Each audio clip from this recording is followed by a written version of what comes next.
Chapter 1. The Empty Chair at the Banquet. The evening was set to be one of the most distinguished social gatherings of the London season.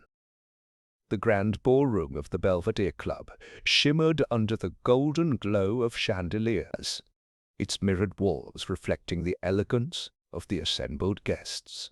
The long dining table was adorned with the finest china, silverware polished to gleam like moonlight, and a centerpiece of fresh roses arranged with impeccable symmetry. Every seat was occupied, except one. Lord Reginald Harobi, the esteemed host of the evening, was nowhere to be found. The clock had struck 8, then past, yet the master of ceremonies remained conspicuously absent. His butler, an impeccably dressed man with a rigid posture, had discreetly whispered of a small delay to those nearest the head of the table. But as the minutes ticked into an hour, murmurs of confusion rippled through the guests. Where was Lord Harobi? It was an unusual predicament, to say the least. Harobi was not a man prone to whims or sudden disappearances. A former diplomat, known for his punctuality and keen sense of decorum, he would never have abandoned his own gathering without notice. And yet there was his empty chair, a silent enigma at the heart of the celebration. Seated near the center of the table, Hercule Poirot lifted his delicate glass of Burgundy wine, his sharp eyes watching the subtle shifts in the room. His immaculate moustache twitched as he observed the restless glances exchanged among the guests. Something was not right. Of that he was certain. At his side, Captain Arthur Hastings cleared his throat. "You know, Poirot, I dare say this is most peculiar. Harobi is known for his fastidiousness. If he were to miss his own banquet, it would not be by accident." Poirot tilted his head slightly, his fingers absently smoothing an invisible crease on his dinner jacket.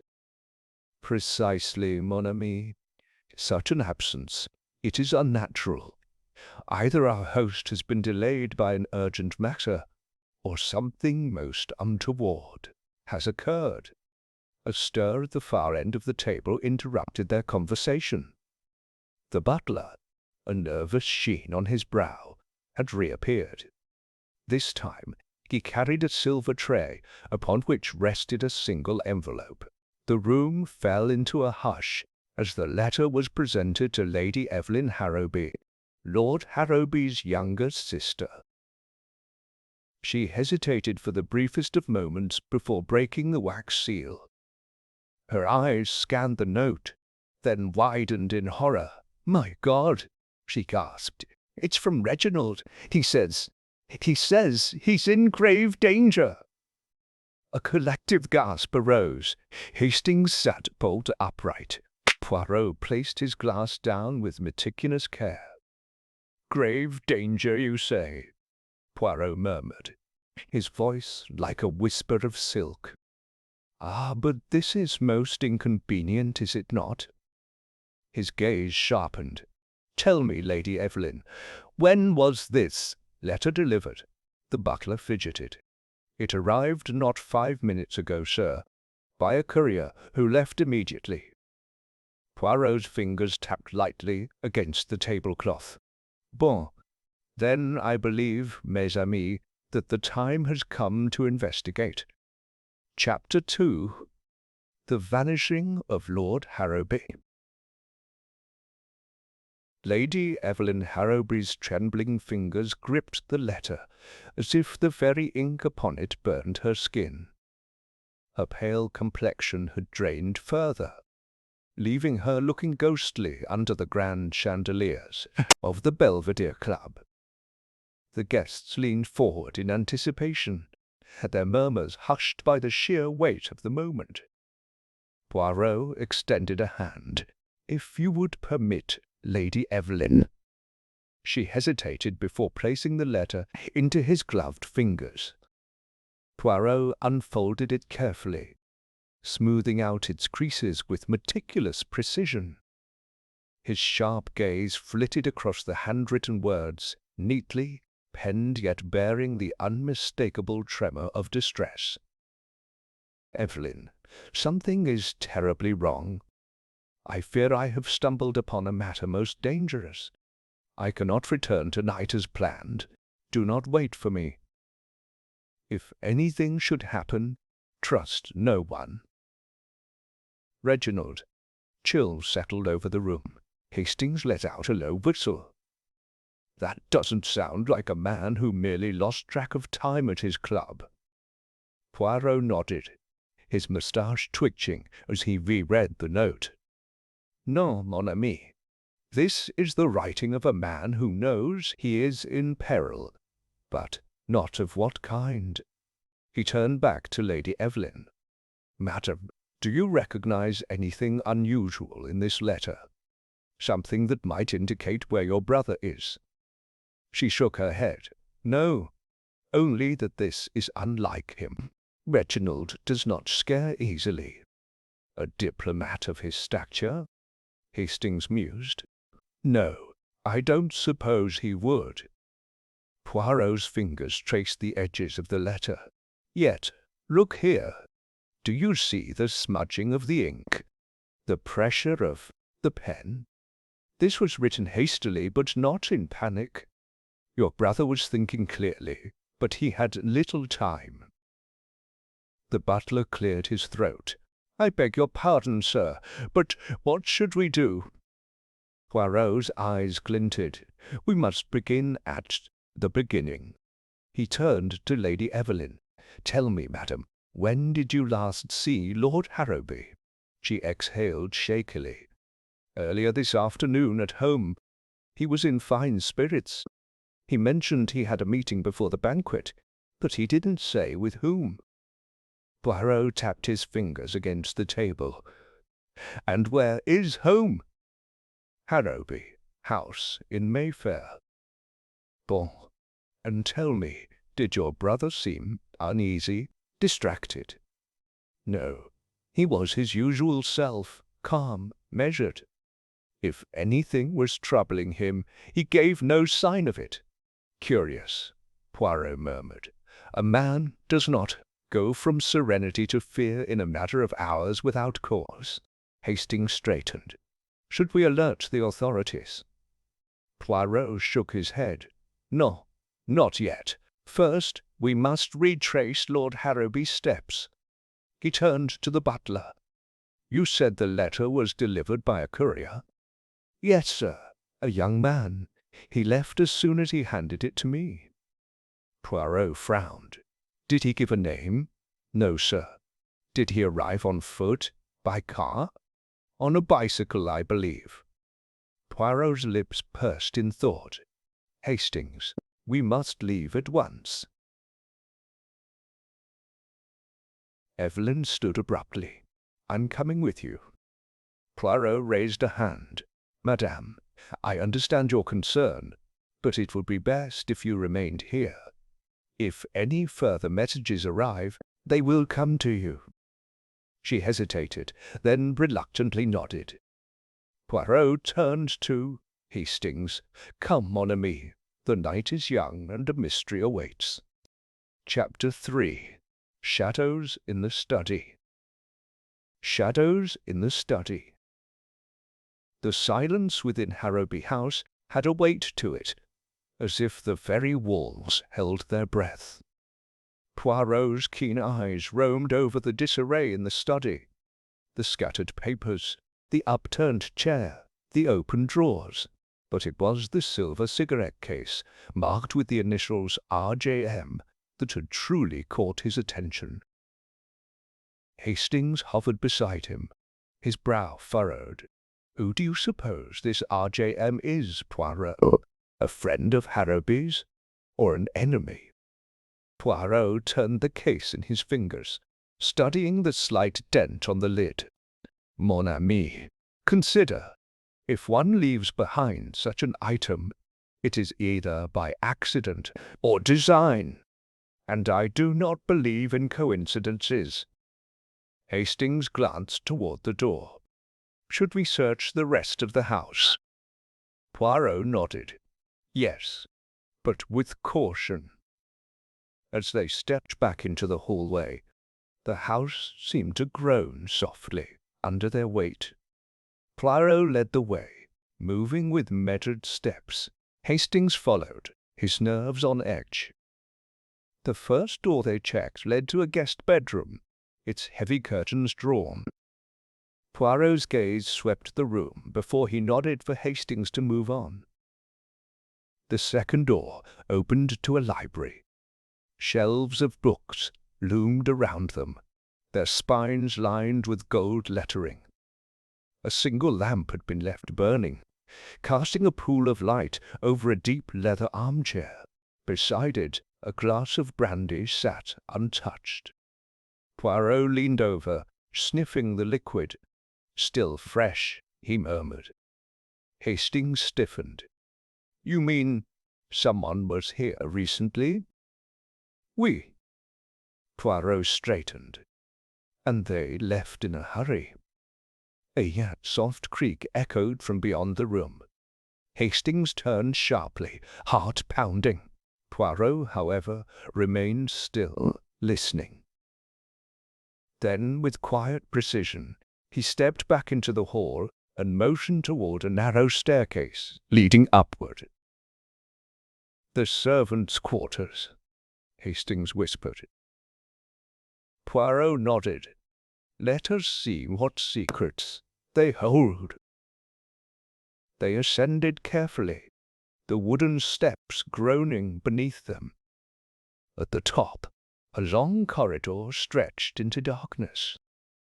Poirot withdrew a small pocket torch and flicked it on, illuminating the narrow passage. The first door they reached was unlocked.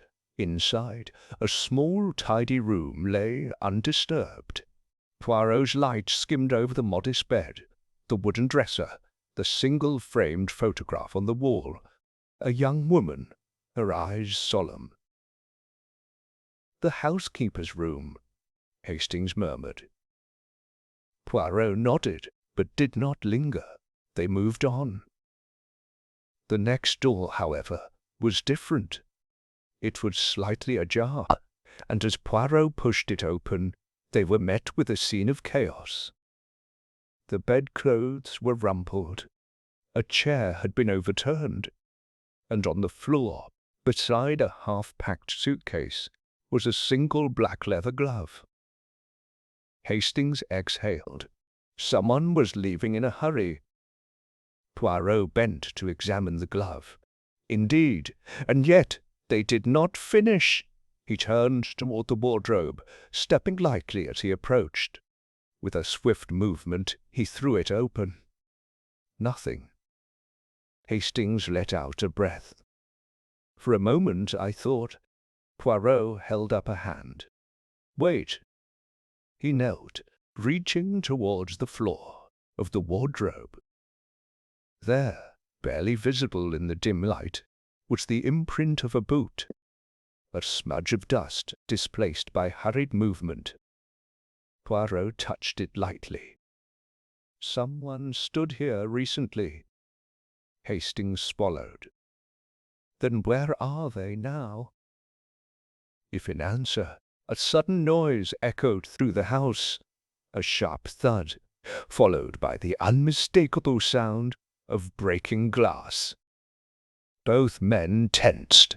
Poirot's eyes flashed. Come, Hastings, the mystery reveals itself.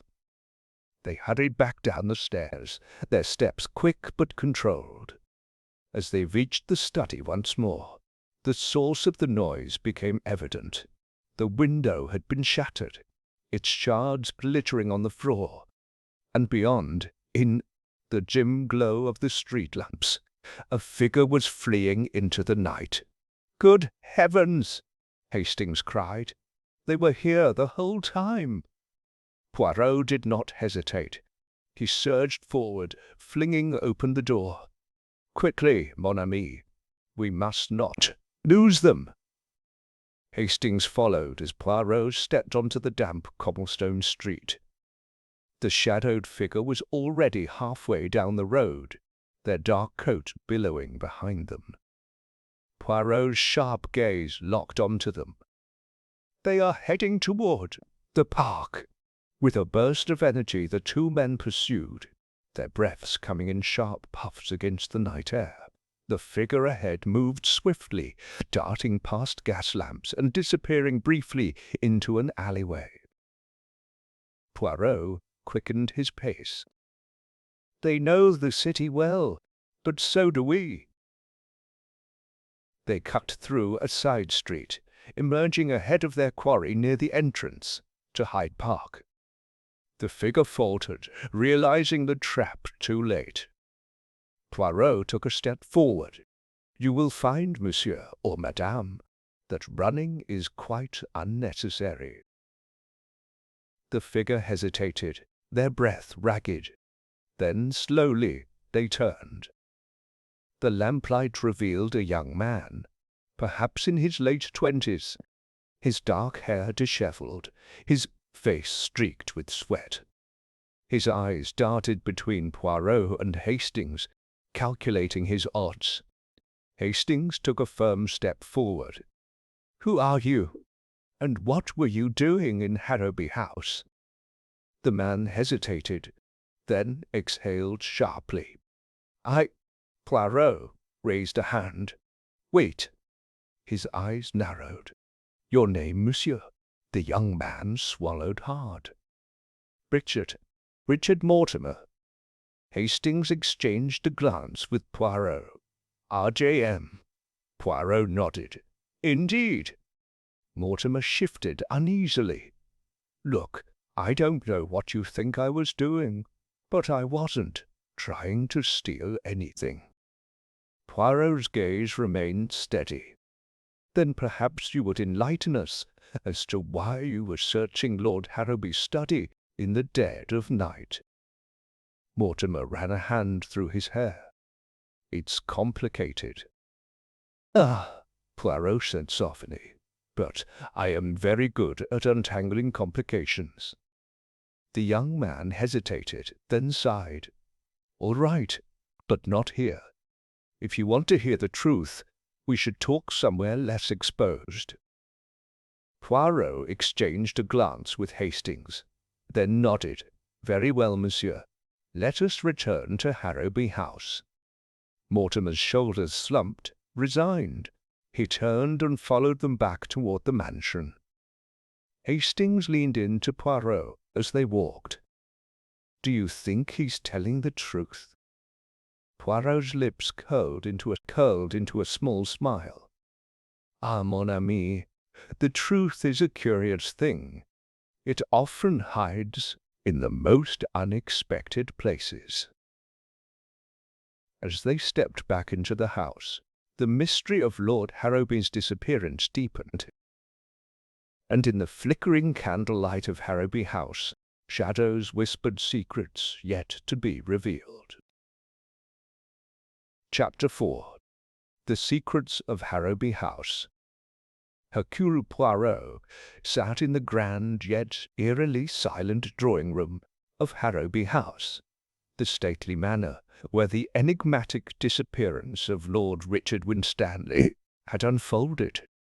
It was a room of refinement, ivory-coloured walls adorned with gold-framed portraits, a chandelier glinting faintly in the dim afternoon light, and a fireplace where embers from a once roaring fire smouldered. Despite the opulence, an air of unease lingered, as if the house itself held its breath, waiting for the truth to be revealed. Beside him, Captain Hastings sat stiffly in a mahogany chair. His brow furrowed as he flipped through the police report Inspector Garraway had reluctantly provided. Across from them, Lady Margaret Winstanley, the missing man's wife, perched on the edge of a velvet-upholstered sofa, her hands clutched in her lap. Her normally poised demeanour betrayed signs of distress. Her fingers twisted the diamond ring on her left hand, her lips pressed into a thin line. "Tell me, madame," Poirot said, his voice gentle but firm, "when precisely did you last see your husband?" She exhaled, glancing toward the heavy drapes that concealed the window behind her. "It was last Tuesday evening, after dinner. We dined at 7, just the two of us, as usual. Richard was in an odd mood, quiet, pensive. He barely touched his food, which is unusual for him, and then—" She hesitated. "He went to his study. I heard him lock the door." "And what time was this?" "Shortly after 9. Poirot tapped a finger against his chin. "And what happened next?" Lady Margaret hesitated again, a flicker of uncertainty passing over her delicate features. "I retired to bed around 10. The next morning I expected to find him in the breakfast-room, but his place was empty. At first I thought nothing of it. Richard sometimes took early morning walks. But when noon arrived and no one had seen him," she swallowed, "I knew something was wrong." Poirot's eyes glimmered with interest. "You say he locked the door to his study, and when you awoke he was gone. Was the door still locked the next morning?" "Yes," she confirmed. "We had to force it open." Hastings looked up from the police report. "But the window was open, wasn't it?" Lady Margaret nodded. "The lock on the French window was unlatched. The police suggested he left through there, but—" She trailed off, her hands clenching. "But you do not believe it," Poirot finished for her. She shook her head. "Richard would never leave without telling me, and not in the middle of the night."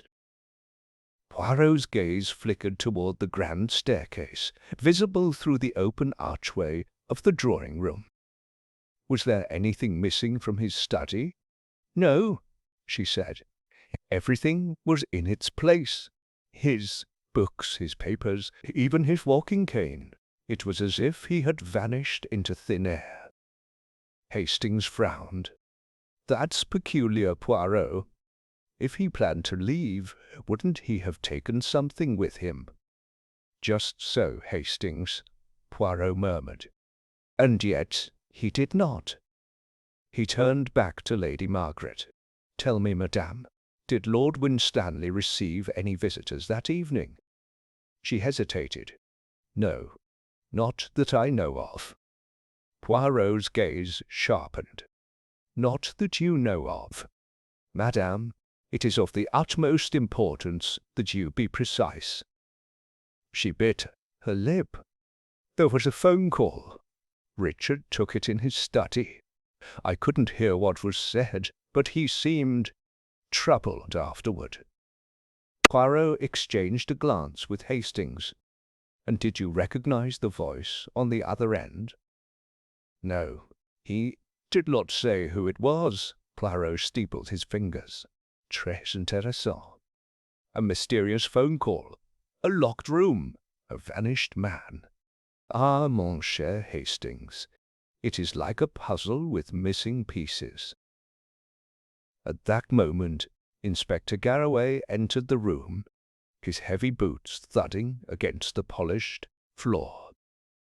He carried a small leather-bound notebook and looked thoroughly unimpressed.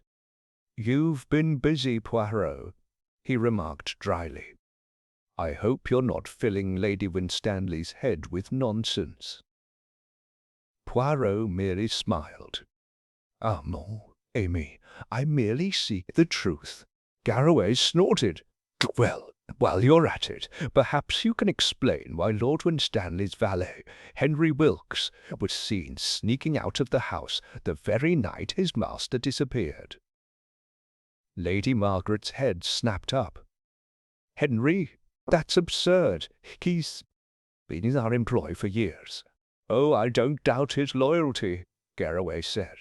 "But the housemaid swears she saw him creeping down the servants' staircase just after midnight." and when questioned, Wilkes admitted to leaving the premises, though he claims it was to visit a sick relative. The inspector scoffed. Likely story. Poirot rose to his feet, smoothing the lapels of his jacket.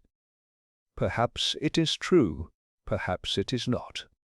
But, Inspector, tell me, has any ransom note been received? Garraway looked momentarily caught off guard. No, and there's been no demand for money either. Poirot's moustache twitched, which suggests that this is not a mere kidnapping, n'est-ce pas? Garraway sighed. You always have a way of making things more complicated than they need to be, Poirot. Poirot inclined his head. Ah, but mon ami, the world is a complicated place. He turned back to Lady Margaret. Madam, I must see Lord Winstanley's study. She hesitated only a moment before rising. Of course, follow me. She led them through the dimly lit corridors of the house, stopping before a grand oak door at the end of a long hallway. The door had been forced open previously, the splintered edges of the wood a silent testament to the event. Poirot stepped inside, his sharp eyes sweeping across the room. It was a study befitting a man of Lord Winstanley's stature. Mahogany bookshelves lined the walls, a Persian rug covered the floor, and a massive desk stood near the French windows. Poirot moved to the desk, his fingers skimming lightly over its surface. His gaze settled on a single sheet of paper, half crumpled and forgotten near the edge. He lifted it delicately and read Midnight, the Hollow Elm. Hastings peered over his shoulder. The Hollow Elm? What the devil is that? Et homme. Close, mon cher Hastings, Poirot murmured. Close, mon cher Hastings, Poirot murmured, and I suspect a most important one. Lady Margaret frowned. There is an old elm tree on the estate, just beyond the gardens. We call it the Hollow Elm, because of a large cavity in its trunk. Poirot's eyes gleamed. Then, madame, I believe that is where we must go next. Garraway groaned. Poirot, if this is another one of your wild goose chases. Poirot lifted a hand. Patience, mon ami. The truth, she is waiting for us. With that, he turned on his heel, leading the way out of the study, the crumpled note clutched between his fingers. Chapter 5. The Hollow Elm's Secret. The night was cold and heavy with mist as Hercule Poirot, Captain Hastings, Lady Margaret, and Inspector Garraway made their way through the sprawling estate grounds of Harobi House. The air carried the scent of damp earth, and the distant hoot of an owl punctuated the silence. Lanterns flickered in their hands, casting eerie shadows along the gravel path that led to the gardens. Ahead, the towering figure of the Hollow Elm loomed like a spectral sentinel in the moonlight.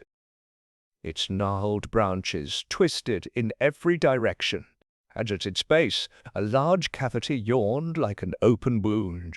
The tree was ancient, its bark weathered and cracked, as if it held secrets older than time itself. Poirot paused before it, tilting his head as he examined the dark opening in the trunk. Ah, mon cher Hastings, do you not feel it? The presence of something hidden, something that does not wish to be found? Hastings shivered. It certainly gives off an ominous feeling.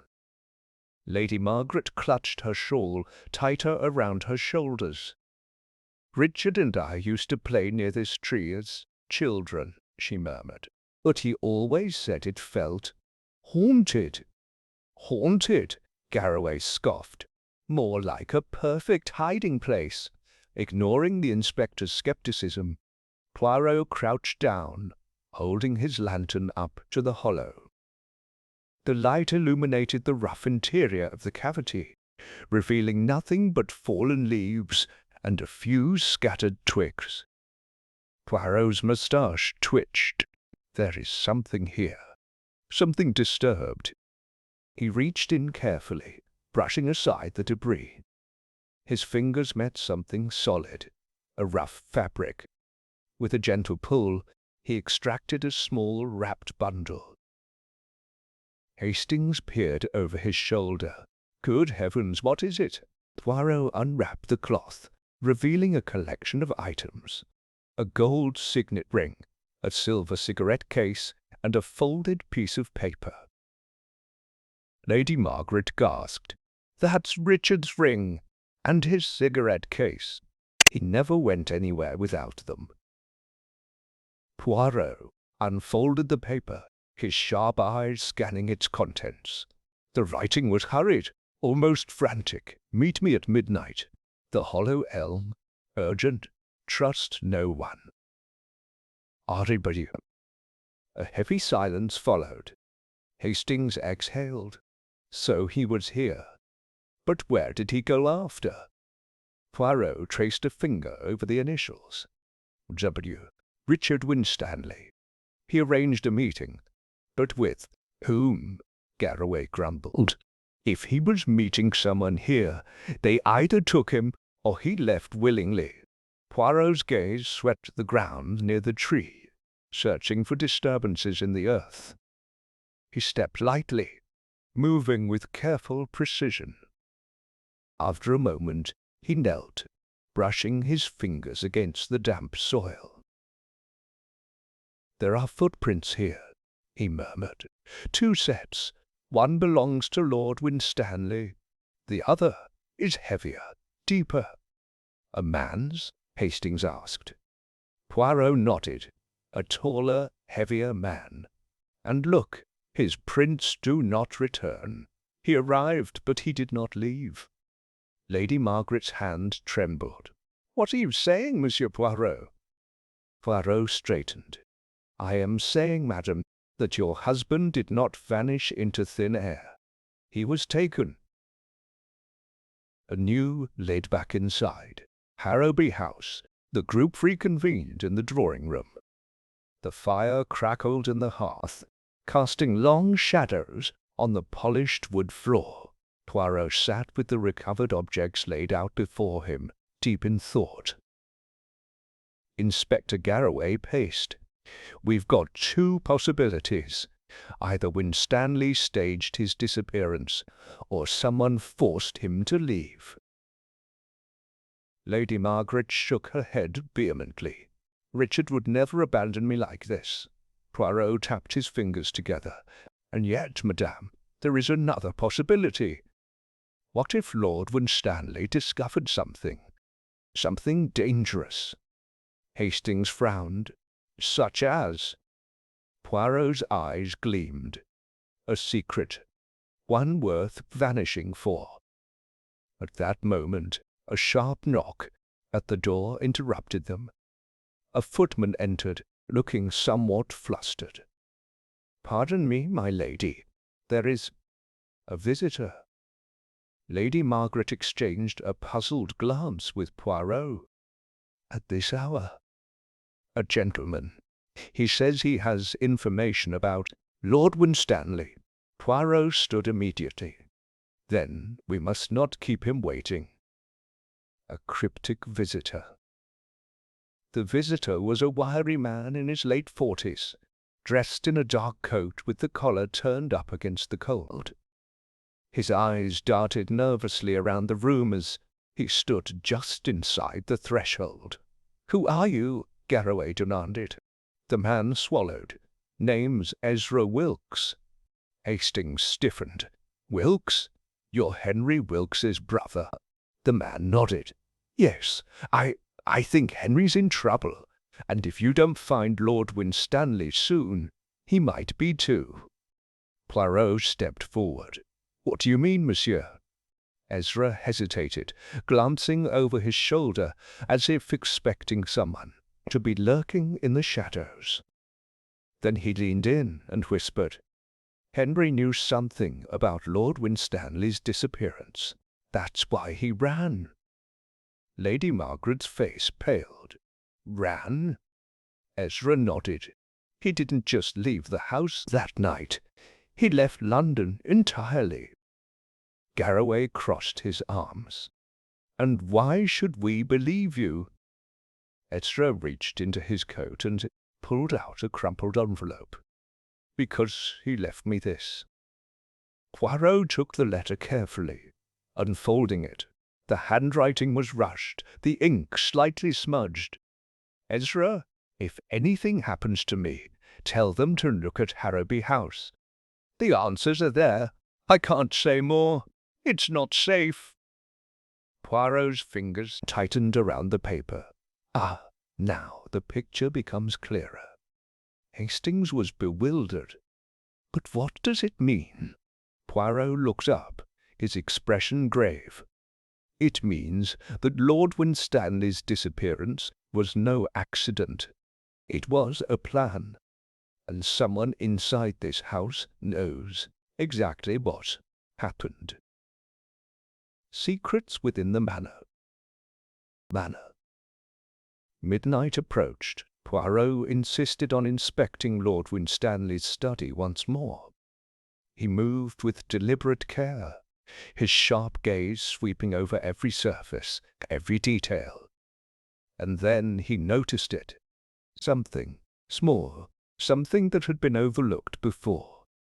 A thin scratch along the edge of the ornate bookshelf. Poirot ran his fingers along it, then pressed lightly. A soft click sounded. The bookshelf shifted ever so slightly. Hastings took a step back. Good heavens! Poirot smiled faintly. A hidden door. With a slow push, the bookshelf swung open, revealing a narrow passage leading downward. The air that wafted up was stale, tinged with the scent of damp stone. Lady Margaret gasped. "I never knew this was here." Poirot stepped forward, his lantern casting a flickering glow into the passage. "Then, madame, I believe we are about to learn what secrets your husband uncovered." Garraway unsnapped his revolver. "Let's see where this leads." They descended carefully, their footsteps echoing against stone walls. The passage was old, lined with rough-hewn bricks. The deeper they went, the colder it became. And then, abruptly, the passage opened into a small chamber. Poirot's lantern revealed an iron door at the far end, its surface rusted yet sturdy. Hastings's breath hitched. "Is someone in there?" Poirot approached, pressing his ear to the metal. For a moment there was only silence. Then, faintly, a sound, a slow, steady tapping. Poirot straightened. "Mon Dieu, he is alive!" Lady Margaret stifled a sob. "Richard!" Garraway acted quickly, motioning to one of his men. "Break it! Open!" With a few heavy blows, the old hinges gave way. The door creaked open, revealing a dimly lit space beyond. And there, bound but very much alive, was Lord Richard Winstanley. His face was pale, his clothes dishevelled, but his eyes were sharp as he looked up. "Margaret," he whispered. Poirot stepped forward. "Monsieur, you have much to tell us." And as Lord Winstanley was freed from his captivity, the final mystery of Harobi House began to unravel. Chapter 6.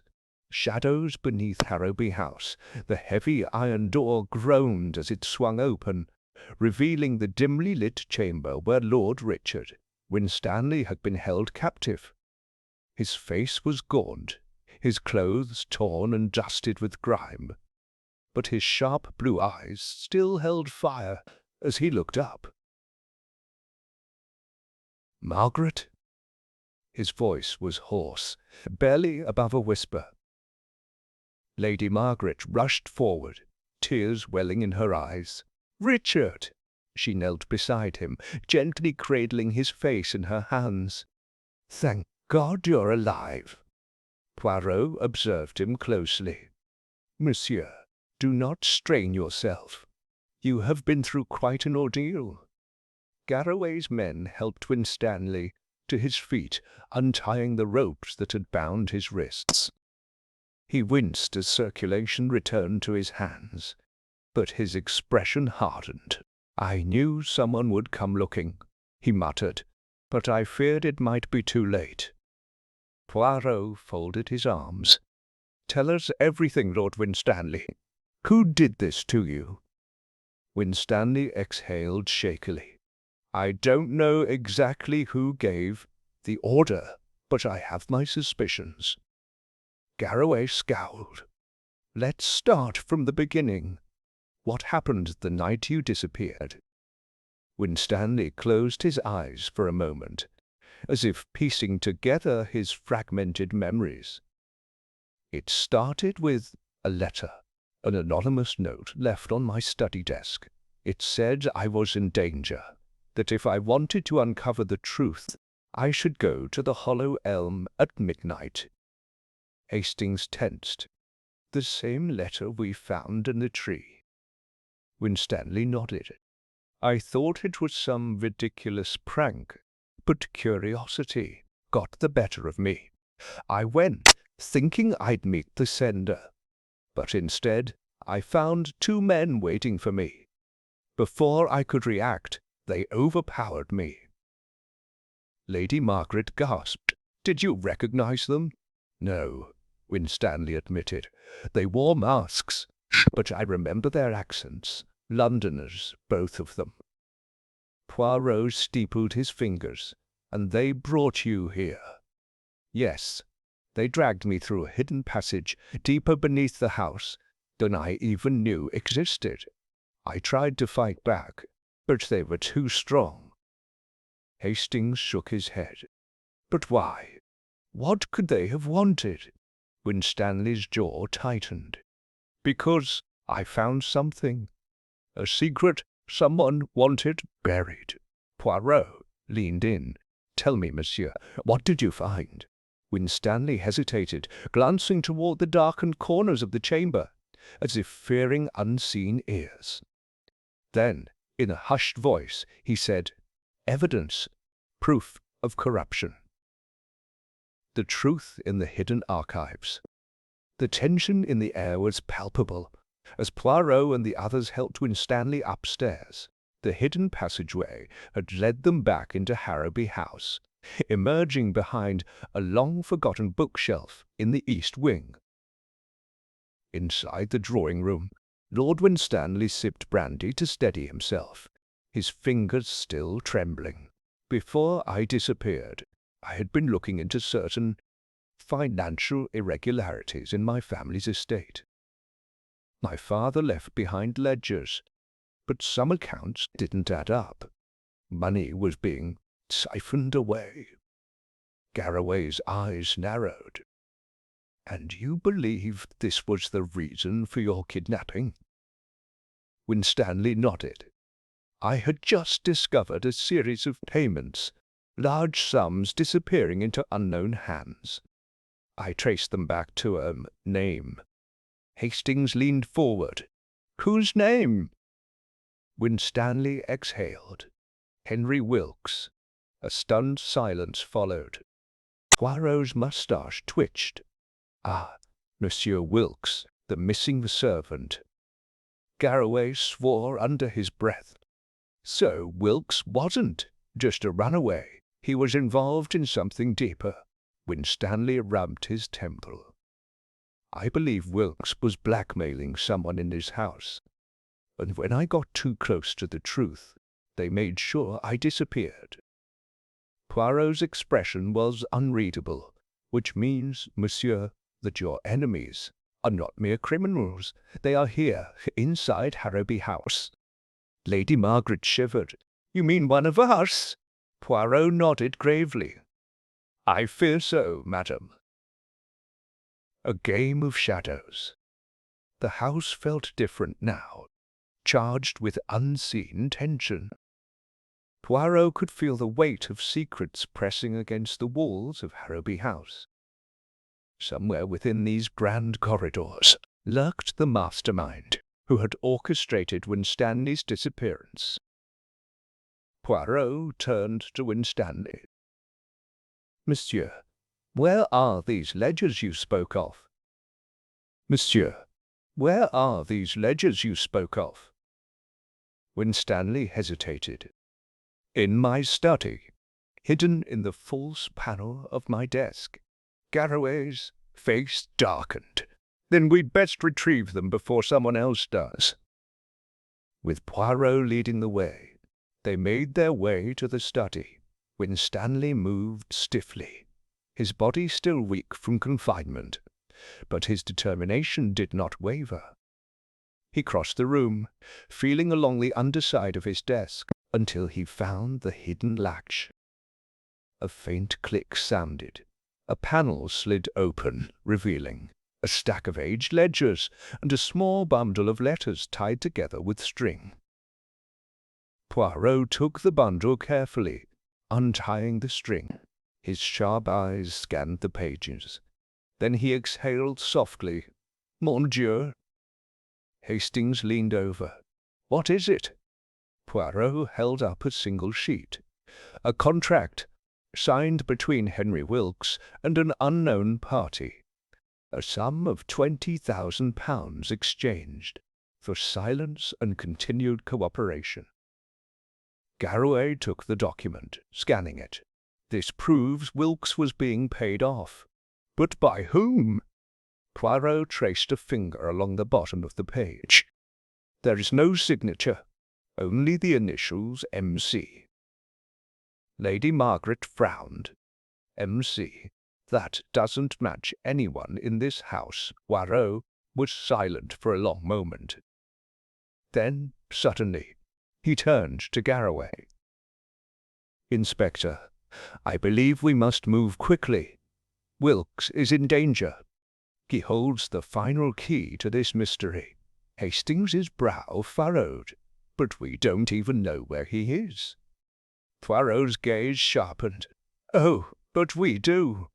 The letter Ezra Wilkes gave us, it said Henry had fled London. But he did not flee far. He went somewhere familiar." Lady Margaret gasped. "The old gamekeeper's cottage." Poirot's eyes gleamed. "Precisely, madam, and we must get to him before our culprit does." A race against time. The drive to the gamekeeper's cottage was tense. Poirot sat beside Garraway in the police carriage, the wheels rattling over the cobbled road as they hurried through the misty countryside. Hastings, Lady Margaret, and Winstanley followed closely behind in another carriage. The cottage sat on the edge of the estate, nestled between overgrown hedges. Its roof sagged with age, and ivy crept up its walls. The windows were dark.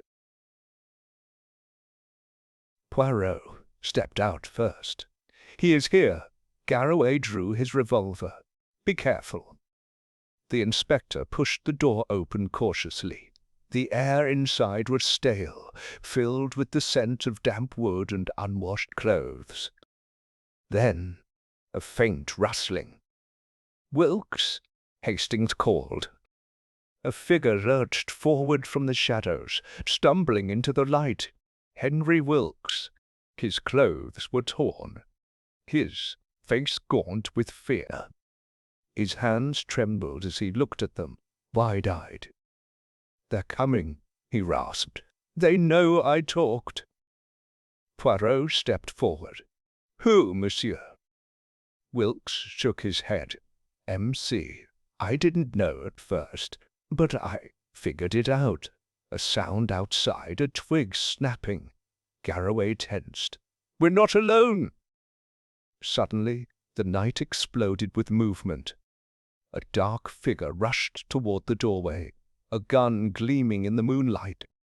Poirot barely had time to cry out before a shot rang out Wilkes gasped, clutching his side as he collapsed. Hastings shouted, lunging forward as Garraway fired back. The assailant stumbled, falling to the ground with a cry of pain. Poirot rushed to Wilkes's side. "Hold on, monsieur. You must tell us. Who is M.C.?" Wilkes's lips trembled. His breath came in shallow gasps. And then, with his last ounce of strength, he whispered, "Martin! Cartwright!" Poirot's eyes widened. "Mon Dieu!" Lady Margaret's voice shook. "That's—" Poirot stood, his expression set like stone.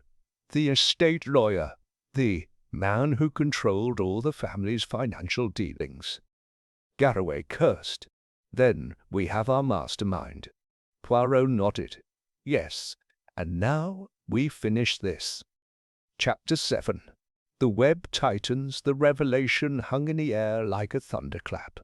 Martin Cartwright, the Winstanley estate's trusted lawyer. The man who had handled all financial matters for years. Lady Margaret covered her mouth. "It can't be. Martin?" Poirot's expression was grave. "It is always the one least suspected, madam, and yet the clues pointed to him all along."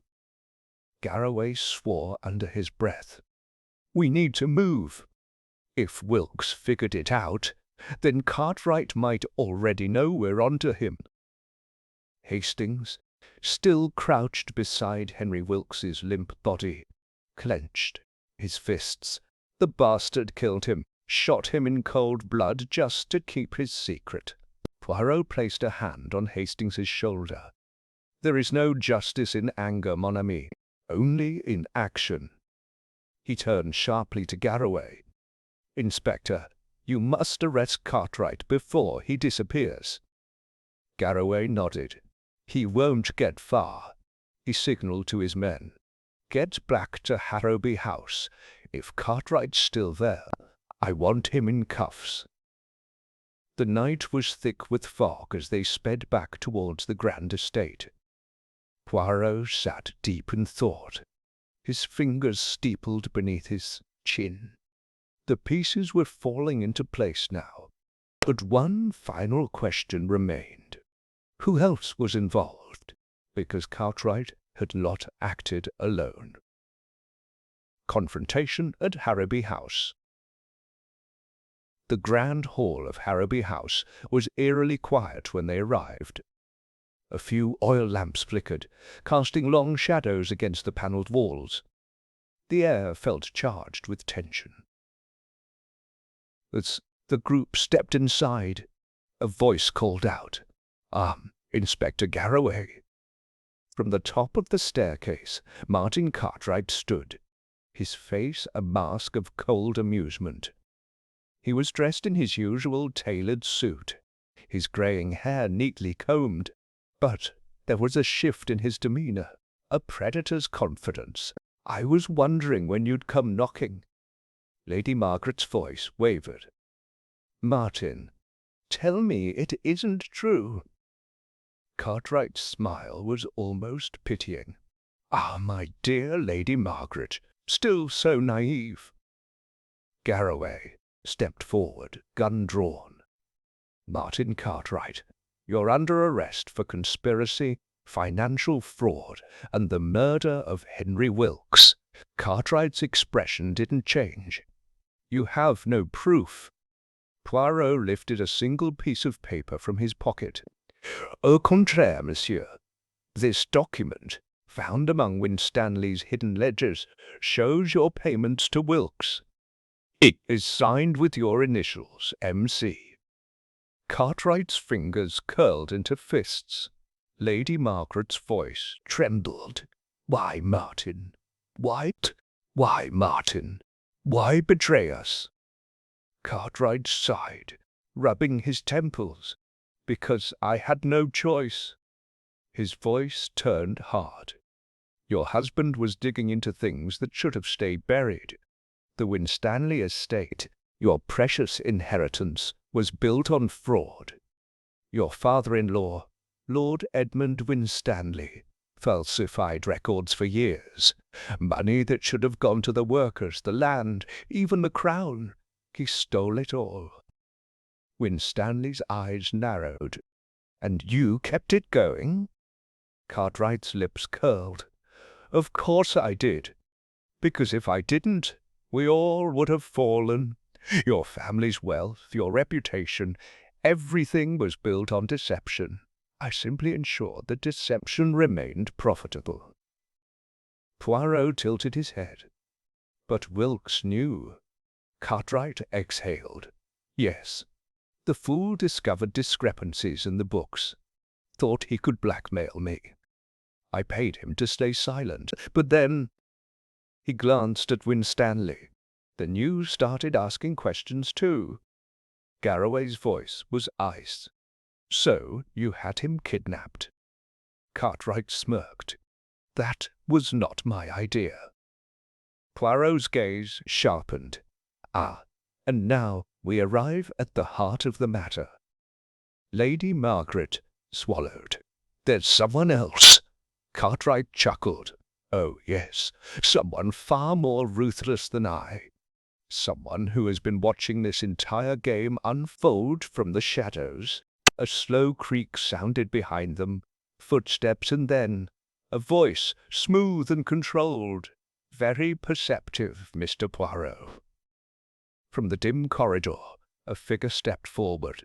Lord Alexander Harobi, the true mastermind. The mastermind. Revealed, a cold chill ran through the room.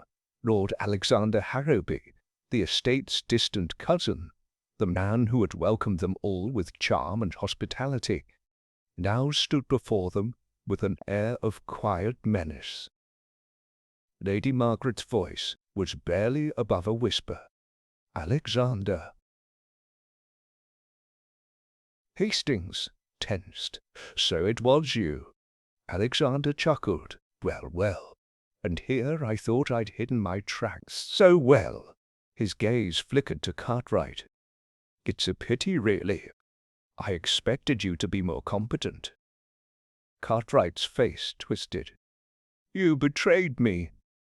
Alexander smirked. Don't be ridiculous. You were always expendable. Poirot took a slow step forward. Tell me, monsieur, why go to such lengths? The Winstanley estate is vast, but you have your own fortune. Alexander's smile vanished. Ah, but that's where you're wrong. My fortune, as you so quaintly put it, is nothing. I inherited titles and land, but not wealth. My family squandered its riches generations ago. And when I saw how much Winstanley had, how easy it would be to manipulate Cartwright, well, the plan formed itself. Lady Margaret's face paled. You wanted to take everything. Alexander inclined his head. Yes, I arranged Richard's disappearance, intending for him to be presumed dead.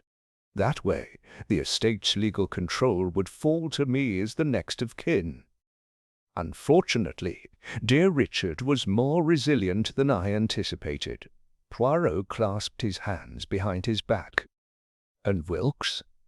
Alexander's expression darkened. Wilkes was a loose end. He knew too much. Cartwright wanted him silenced, but the fool let him escape. So I finished the job myself. Hastings is dead. Fists clenched. You're a murderer. Alexander laughed.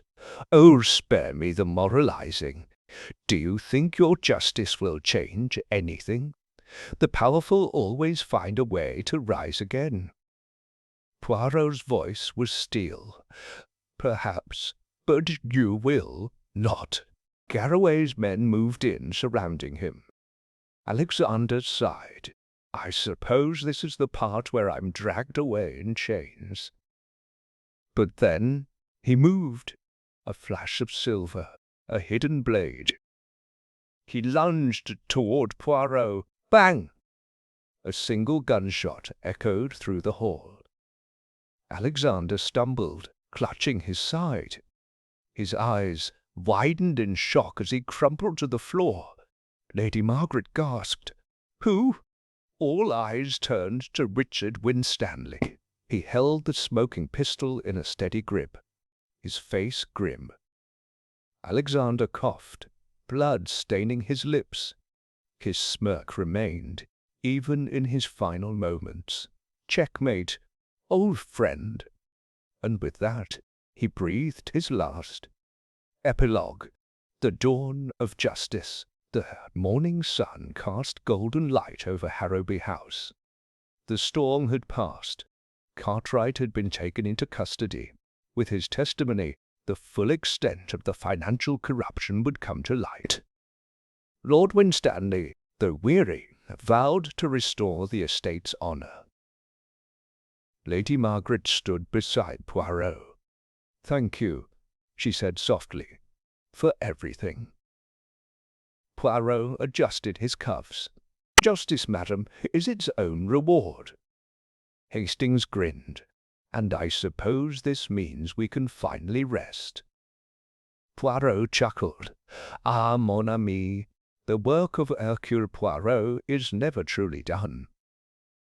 As they walked into the morning light, the echoes of mystery faded behind them. But one thing was certain: the truth had prevailed. Chapter 8. Shadows of the Past.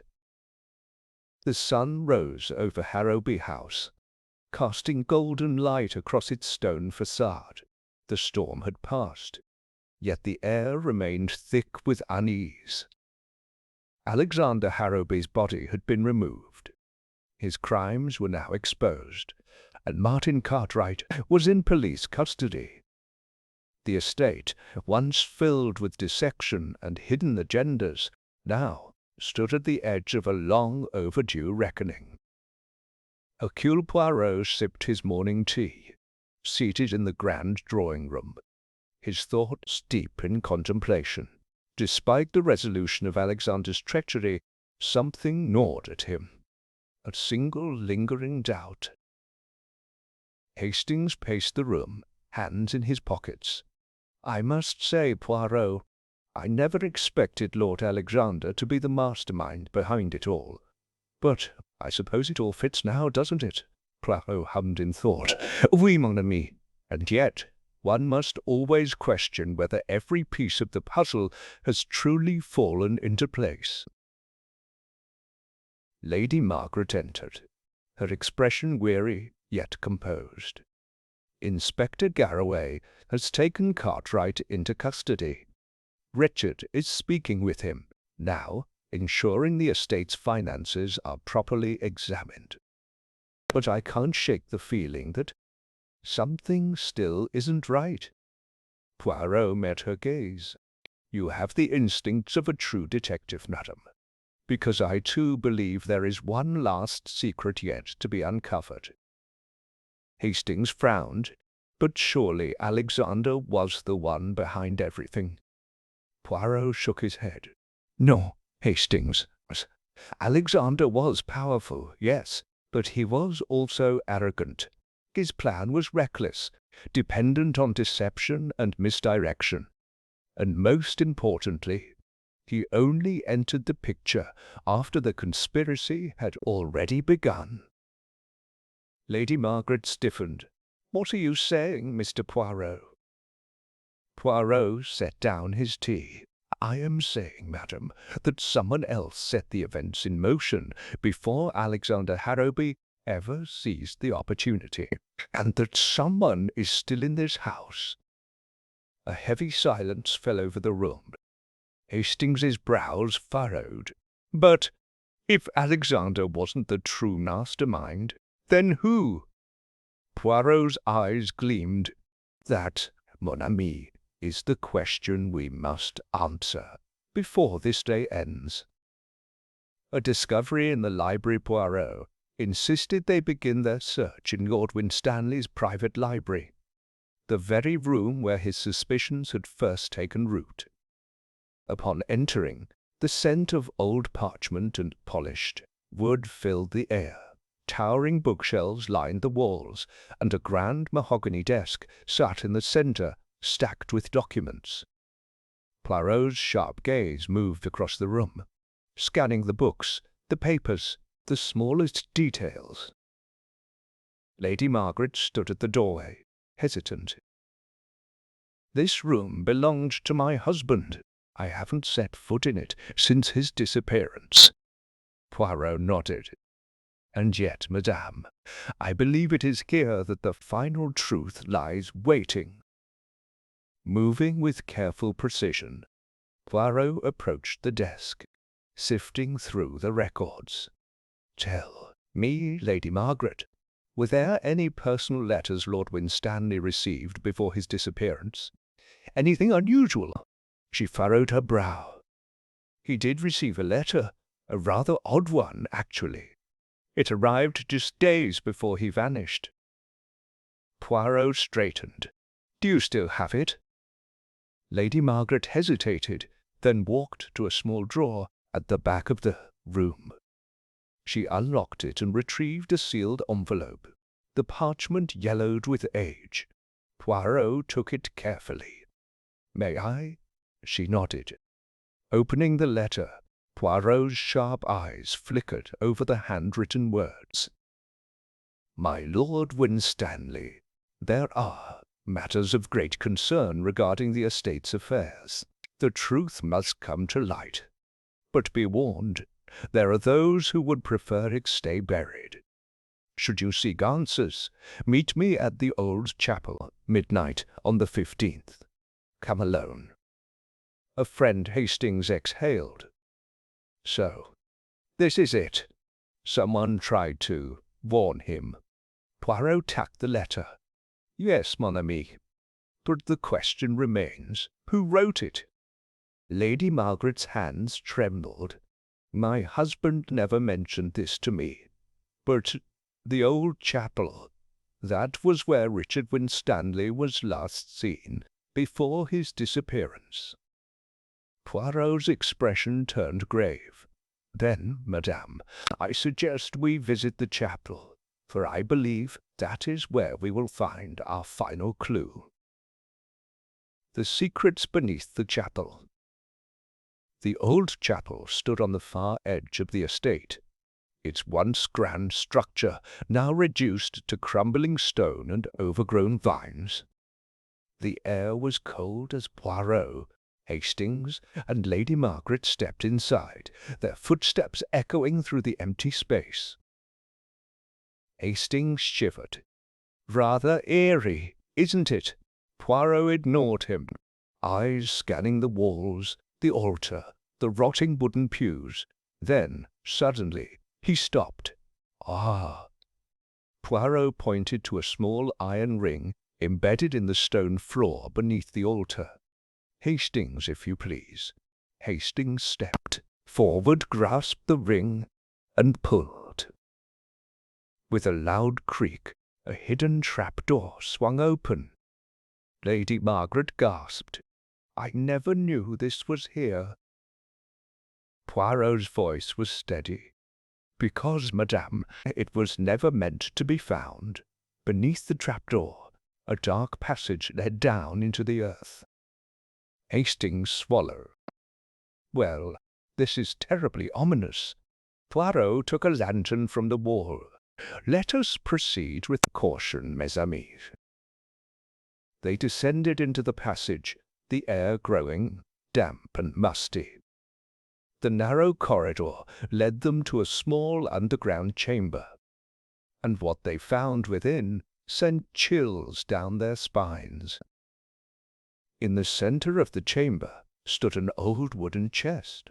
Its lid was slightly ajar, revealing stacks of yellowed papers inside. Poirot knelt, lifting one of the documents.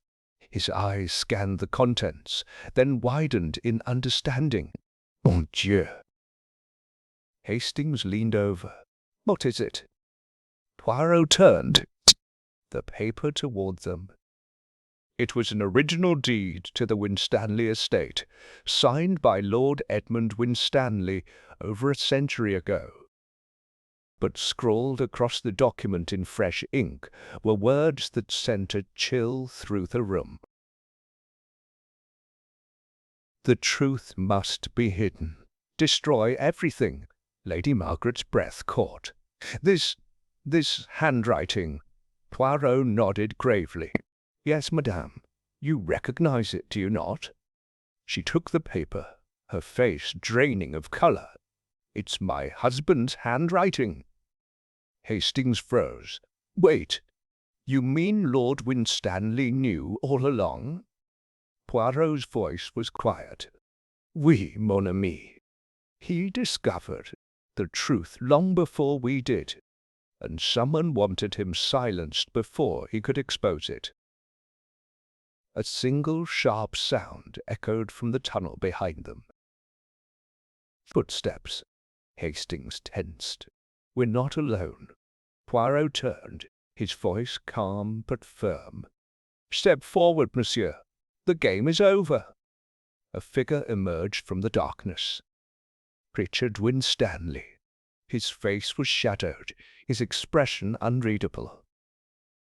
Lady Margaret whispered, Richard. Winstanley exhaled. I never wanted you to know. Poirot studied him. You were the one who wrote the letter, were you not? Winstanley nodded slowly. I tried to warn my cousin. I told him the truth about our family's past, about the fraudulent fortune built on lies. He wanted to come clean, to confess everything. But before he could, someone tried to kill him. Lady Margaret gasped. But you survived? A bitter smile touched Winstanley's lips. Barely. I faked my own death, disappeared into the shadows. I had to, if I wanted to uncover the real mastermind behind it all. Poirot nodded. And now you have. Winstanley's eyes darkened. But the question remains, will justice be served? Poirot straightened. Justice, monsieur, is not a matter of if, but when, and that time is now. Chapter 9. The Final Gambit. The underground chamber was deathly silent. The underground chamber was deathly silent. The echoes of Richard Winstanley's revelation still hung in the cold, damp air. The truth had finally surfaced. Lord Winstanley had uncovered a secret so dangerous that someone had tried to kill him for it.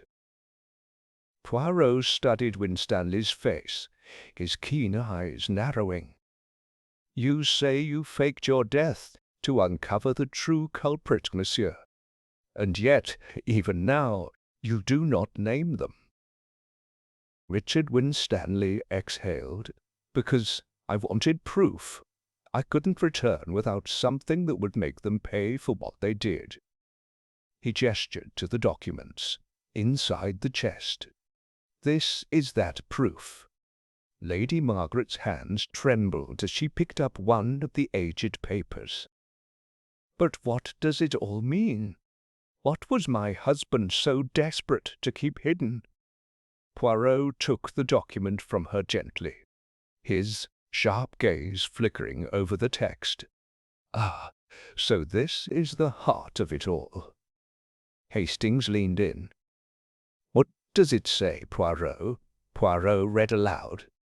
The Winstanley fortune is a fabrication. The original estate deed was falsified to cover up the misdeeds of Edmund Winstanley.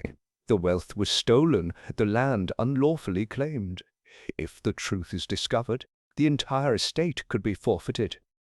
A stunned silence followed. Lady Margaret swayed, her face pale. So it was all a lie? Richard nodded grimly. A lie that my father, your husband, discovered, and once he did, someone decided he had to be silenced. Poirot set the paper down, his expression unreadable. And yet, monsieur, I must ask, Who, in your mind, benefited the most from your father's disappearance? Richard hesitated, then spoke. Alexander Harobi. With my father out of the picture, he seized control of the estate's dealings. He manipulated everything, making sure the truth stayed buried. Hastings frowned. But Alexander is dead. Poirot nodded. Indeed. Which means there is yet another player in this game, one who has remained hidden, watching from the shadows. Chilling realization swept over the room. A sudden turn of events. A sudden creak echoed through the tunnel. Poirot turned sharply. We are not alone. From the darkness of the passage, another figure emerged, Inspector Garraway. His eyes, usually sharp and calculating, were now cold and determined. Hastings blinked. Garraway, what are you doing here? Poirot's expression was unreadable. Perhaps, mon ami, he is here to tie up loose ends. Lady Margaret gasped. No, it can't be. Richard Winstanley's jaw tightened. You knew the truth all along, didn't you? Garraway stepped forward, his voice eerily calm. I have known for years, Winstanley, and I have done what was necessary to protect the reputation of this family. Hastings stared in disbelief. You mean you were the one behind everything? Garraway's lips curled into a smirk. Oh, Alexander Harobi played his part well, but he was reckless. He had no vision. His eyes darkened. I did what was required. Poirot folded his arms. You orchestrated Lord Winstanley's disappearance. You silenced those who came too close to the truth. And when Alexander Harobi threatened to expose it all, you disposed of him too. Garraway chuckled. Alexander was a fool. He thought he was in control, but he was nothing more than a pawn. Lady Margaret's voice wavered. You killed my husband. Garraway's expression did not change. Your husband was a liability. He had to be removed before he destroyed everything. Poirot's eyes flashed. And yet, monsieur, you have made a fatal mistake. Garraway raised an eyebrow. Oh? Poirot lifted the document in his hand. You sought to hide this, and now it is in my possession. A muscle twitched in Garraway's jaw. That paper means nothing. No one would believe you. Poirot's lips curved into a small smile. Ah, but they will, monsieur, because the moment you stepped into this room, you revealed yourself as the true culprit. Garraway's hand moved to his pocket, where the faint outline of a pistol was visible. Poirot raised a hand. I would not do that, monsieur. A sharp click echoed in the chamber. Garraway froze. Standing at the entrance of the tunnel was Inspector Lestrade, his revolver aimed directly at Garraway. Put the gun down, Lestrade ordered. For the first time, Garraway's expression wavered. Lestrade? Lestrade's voice was cold. We intercepted your last letter to Cartwright. We knew you'd come back to tie up loose ends. Poirot nodded. And so, Monsieur Garraway, the game is over. Garraway exhaled sharply. Then, without warning, lunged for the pistol. A single shot rang out. Garraway staggered backward. His eyes widened. His hand clutched his chest, blood staining his coat. And then, with a final shuddering breath, he collapsed. The aftermath. The dust settled. Garraway was dead. His reign of deception and murder had ended. The documents were retrieved, and the truth of the Winstanley estate was finally exposed. The wealth had been built on fraud, but the legal consequences would be sorted in due time.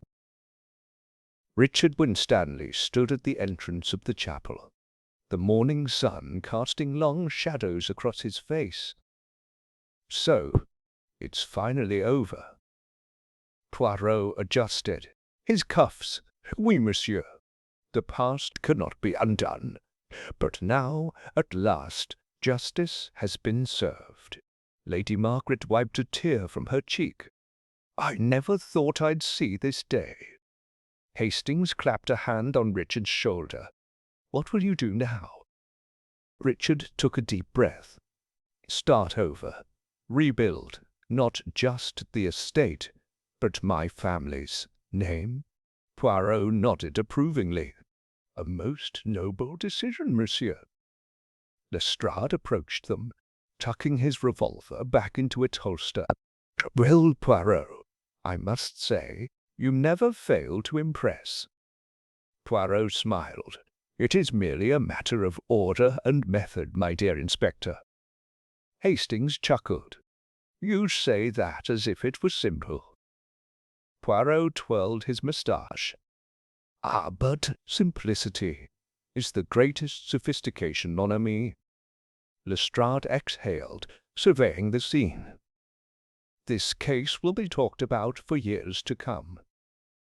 Poirot nodded. Perhaps, Inspector. But for me, there is always another mystery to solve. He turned, stepping away from the chapel as the sun bathed the estate in golden light, and with that, the case was closed. Chapter 10. Shadows of the Past.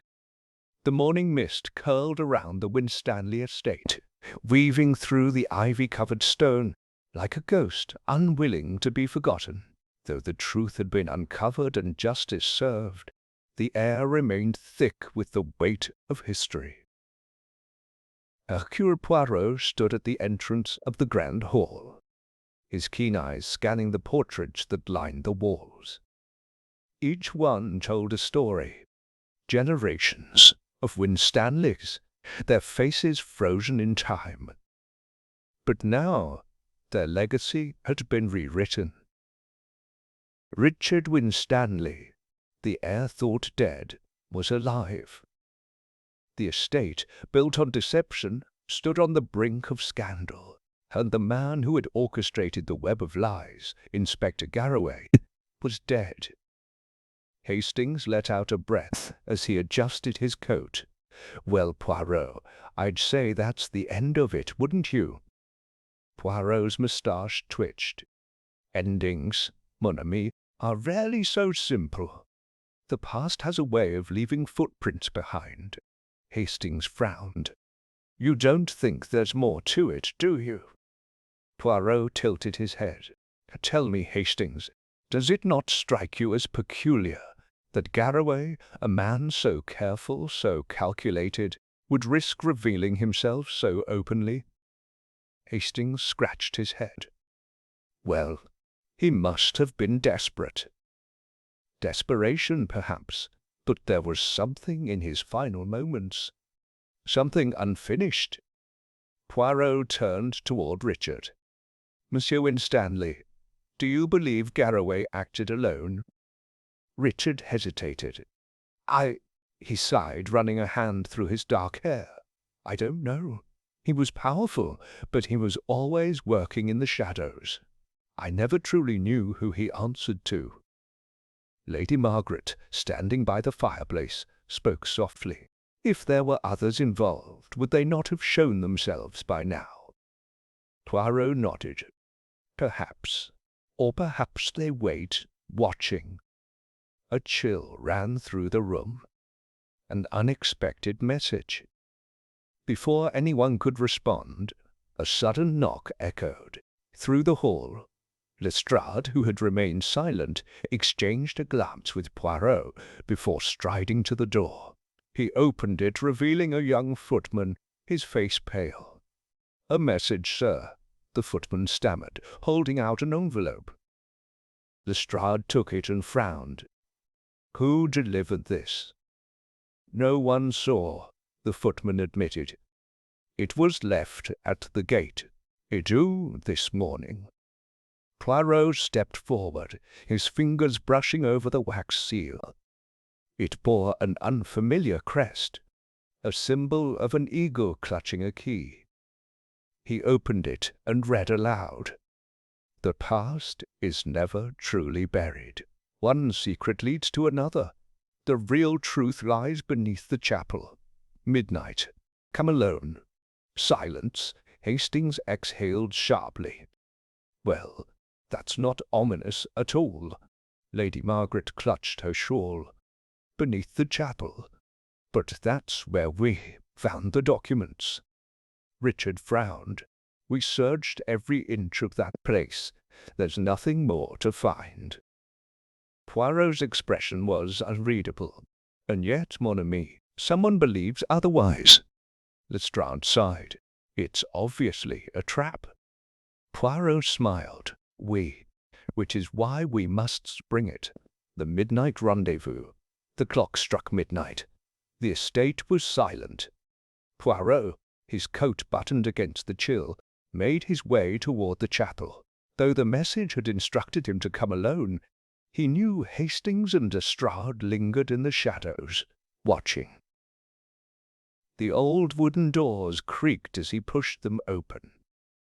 The chapel was dark, save for the moonlight filtering through the stained glass. Poirot's footsteps echoed as he moved toward the altar. And then a whisper. He turned sharply. A hooded figure stepped forward from the shadows. "You are not who I expected," Poirot said calmly. The figure chuckled, a low, almost amused sound. "And yet you came." Poirot nodded. "A puzzle left unsolved is an insult to my little grey cells." The figure tilted their head. "You seek answers." Poirot's eyes narrowed. "I seek the truth." The figure hesitated, then reached into their cloak. Poirot tensed, prepared for a weapon, but instead the figure produced a small leather-bound book. They held it out. "Read." Poirot took it cautiously.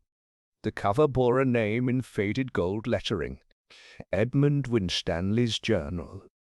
His breath caught. The figure stepped back. "The story you uncovered was only half the truth. This is the rest." Poirot opened the journal, his eyes flickering over the first page. And what he read changed everything. The truth of the Winstanleys. The entries were old, the ink faded, but the words were clear. Edmund Winstanley, the supposed founder of the estate, had not simply stolen land and wealth. He had struck a deal, one that ensured his family's rise at an unspeakable cost. The journal spoke of blackmail, betrayals, and a secret society known as the Order of the Key. And then one final entry. "I have secured our place, but the cost is unbearable. The debt will not die with me. One day a Winstanley will have to pay the price. If you are reading this, know that it was never meant to last. The sins of the past will come for you." Poirot closed the book slowly. His mind raced. The Order of the Key, the symbol on the letter, and the warning that one day the price would be paid. He looked up. "Who are you?" The hooded figure's lips curled. "A messenger." Poirot stepped forward. "Why bring this to me?" The figure's voice was barely above a whisper. "Because the debt is about to be collected." And with that, they vanished into the darkness. The gathering storm. Poirot returned to the estate, his mind whirring with possibilities. He placed the journal on the desk before him, and exhaled. Hastings entered. "Well, what was it?" Poirot looked at him. "A warning, mon ami, and a promise." Lestrade frowned. "You think there's more to this?" Poirot nodded. "More than we could have imagined. The Winstanleys did not simply steal an estate. They entered a game far more dangerous." Hastings shuddered. "And now someone intends to collect." Poirot's gaze darkened. "Yes." Lady Margaret appeared in the doorway. "Poirot, what does this mean for us?" Poirot looked at her, his voice steady. "It means, madame, that the real mystery has only just begun." Chapter 11. The Debt Comes Due. Chapter 11. The Debt Comes Due. A sharp wind howled through the corridors of Winstanley Manor, rattling the window panes like the ghost of an old debt demanding its due. The weight of the past bore down on every creaking floorboard, every flickering candle, and every shadow that lingered just a moment too long. Hercule Poirot sat in the study, his fingers tracing the cover of Edmund Winstanley's journal. The key words within had revealed a truth far darker than even he had anticipated. This was no simple case of murder or inheritance. It was a legacy of deceit, a contract written in blood. Hastings paced by the fireplace, his nerves frayed. "Poirot, this is madness. You're telling me that this entire estate, this entire family, was built on some secret society's bargain." Poirot sighed. "Not just a bargain, mon ami. A contract." Lestrade, standing with arms crossed, narrowed his eyes. "A contract with whom?" Poirot opened the journal to the final haunting entry and read aloud, "One day a Winstanley will have to pay the price. If you are reading this, know that it was never meant to last. The sins of the past will come for you." Richard Winstanley exhaled sharply. "And you believe this order of the key intends to collect now?" Poirot glanced at him. "The message I received at the chapel suggests as much. Someone left this journal for a reason." Lady Margaret, sitting stiffly in an armchair, shook her head. "I don't understand. What exactly did my ancestors do?" Poirot flipped to another entry in the journal. His voice was low but steady as he read. "The order promised us power, wealth, and status. In return, they asked for silence when their time came. A name erased, a history rewritten. But the cost does not disappear. It lingers in the walls, in the stones, in the very ground beneath our feet." Silence fell over the room. Then Hastings murmured, "A name erased. Poirot, what does that mean?" Poirot tapped his fingers on the desk. "It means that the Winstanleys were not merely beneficiaries of this society's influence. They were its executioners. Buried truths." The thought sent a chill down Richard's spine. He stared at Poirot. "You mean my family murdered someone?" Poirot gave a small nod. "Someone whose existence threatened the foundation of the estate. Someone who, even in death, remains a danger." Lady Margaret looked pale. "But that was centuries ago." Poirot met her gaze. "And yet, the past has a way of clawing its way back." Lestrade exhaled. "So, what do we do now? We can't exactly arrest a secret society." Poirot leaned back, steepling his fingers. "No, but we can find what they seek." Hastings frowned. "You think there's something left to uncover?" Poirot tapped the journal. "They did not leave this message out of kindness. They wish for me to find something. The question is, what?" Richard's jaw tightened. "If this is about my family's past, then I will help." Poirot smiled. "Bon, then let us begin. A desperate search." The first step was to examine the chapel's foundations. Armed with lanterns and tools, Poirot, Hastings, Lestrade, and Richard made their way through the fog-laden grounds toward the ancient stone building. The chapel had long stood as a monument to the estate's history. But if the journal was to be believed, it was more than just a place of worship. As they stepped inside, Poirot ran a hand along the cold stone walls. "The answers we seek lie below." Lestrade frowned. "And how do we get below?" Poirot gestured toward the altar. "The Winstanleys would not have risked an open burial. There must be a hidden passage." Hastings moved forward, pressing against the altar. "It's solid. I don't see any levers or switches." Poirot examined the edges.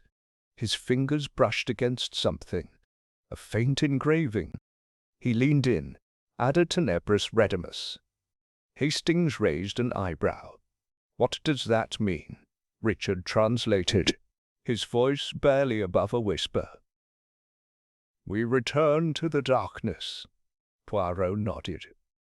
"A fitting motto for those who bury the truth." He pressed against the inscription. A low rumbling filled the chamber. The altar shifted, and, beneath it, a passageway yawned open, revealing a dark, spiraling staircase descending into the earth. Lestrade drew his pistol. "I have a bad feeling about this." Poirot smiled. "That, my friend, is the sign that we are on the right path." The catacombs beneath Winstanley Manor. The air grew colder as they descended. The flickering glow of their lanterns barely illuminated the damp stone walls. The deeper they went, the more the silence pressed in. And then, at the bottom of the staircase, they saw it. A door, a massive iron-bound door, with the symbol of the Order of the Key carved into its surface. Richard stepped forward. "How do we open it?" Poirot studied the design. "The key."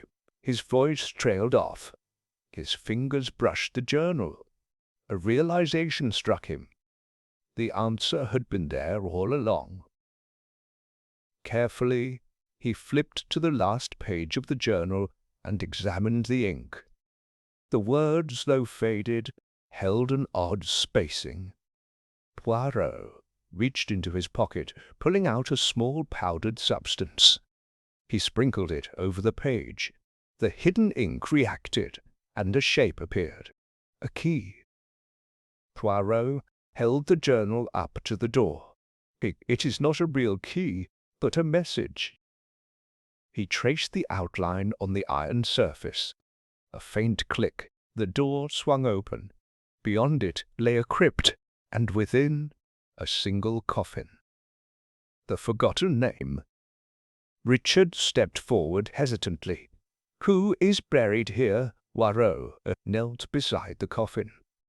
The nameplate was worn and scratched, as if someone had tried to erase it. But Poirot was prepared. He pulled out a small brush and swept away the dust. Slowly, the letters became visible. And then he read the name aloud. "Nathaniel Blackwood." Richard stiffened. I've never heard of him." Poirot nodded. "That is because he was never meant to be remembered." Lestrade frowned. "You think this is the man they erased?" Poirot stood. "Yes, but the real question is why." They turned to the coffin, and then, A noise, a low creak from the shadows. Hastings tensed. "We're not alone!" Poirot turned sharply. "Everyone, back to the door, now!" But before they could move, the entrance slammed shut, and a voice echoed through the chamber low, cold, waiting. "You should not have come here." A figure emerged from the darkness, hooded, cloaked, and in their hand a dagger. A deadly confrontation. Poirot did not flinch. "Ah, so the Order has sent their emissary." The figure stepped forward, their dagger gleaming in the lantern light. "You have trespassed on sacred ground." Richard clenched his fists. "Sacred! This is a tomb for a man my family erased." The figure tilted their head. "And yet, here you stand, alive. Do you not understand? The debt must be paid." Lestrade tightened his grip on his revolver. "Not today." The figure chuckled. "You think bullets can stop what has already begun?" Poirot narrowed his eyes. "You believe in shadows. I believe in the truth." The figure's grip tightened on the dagger.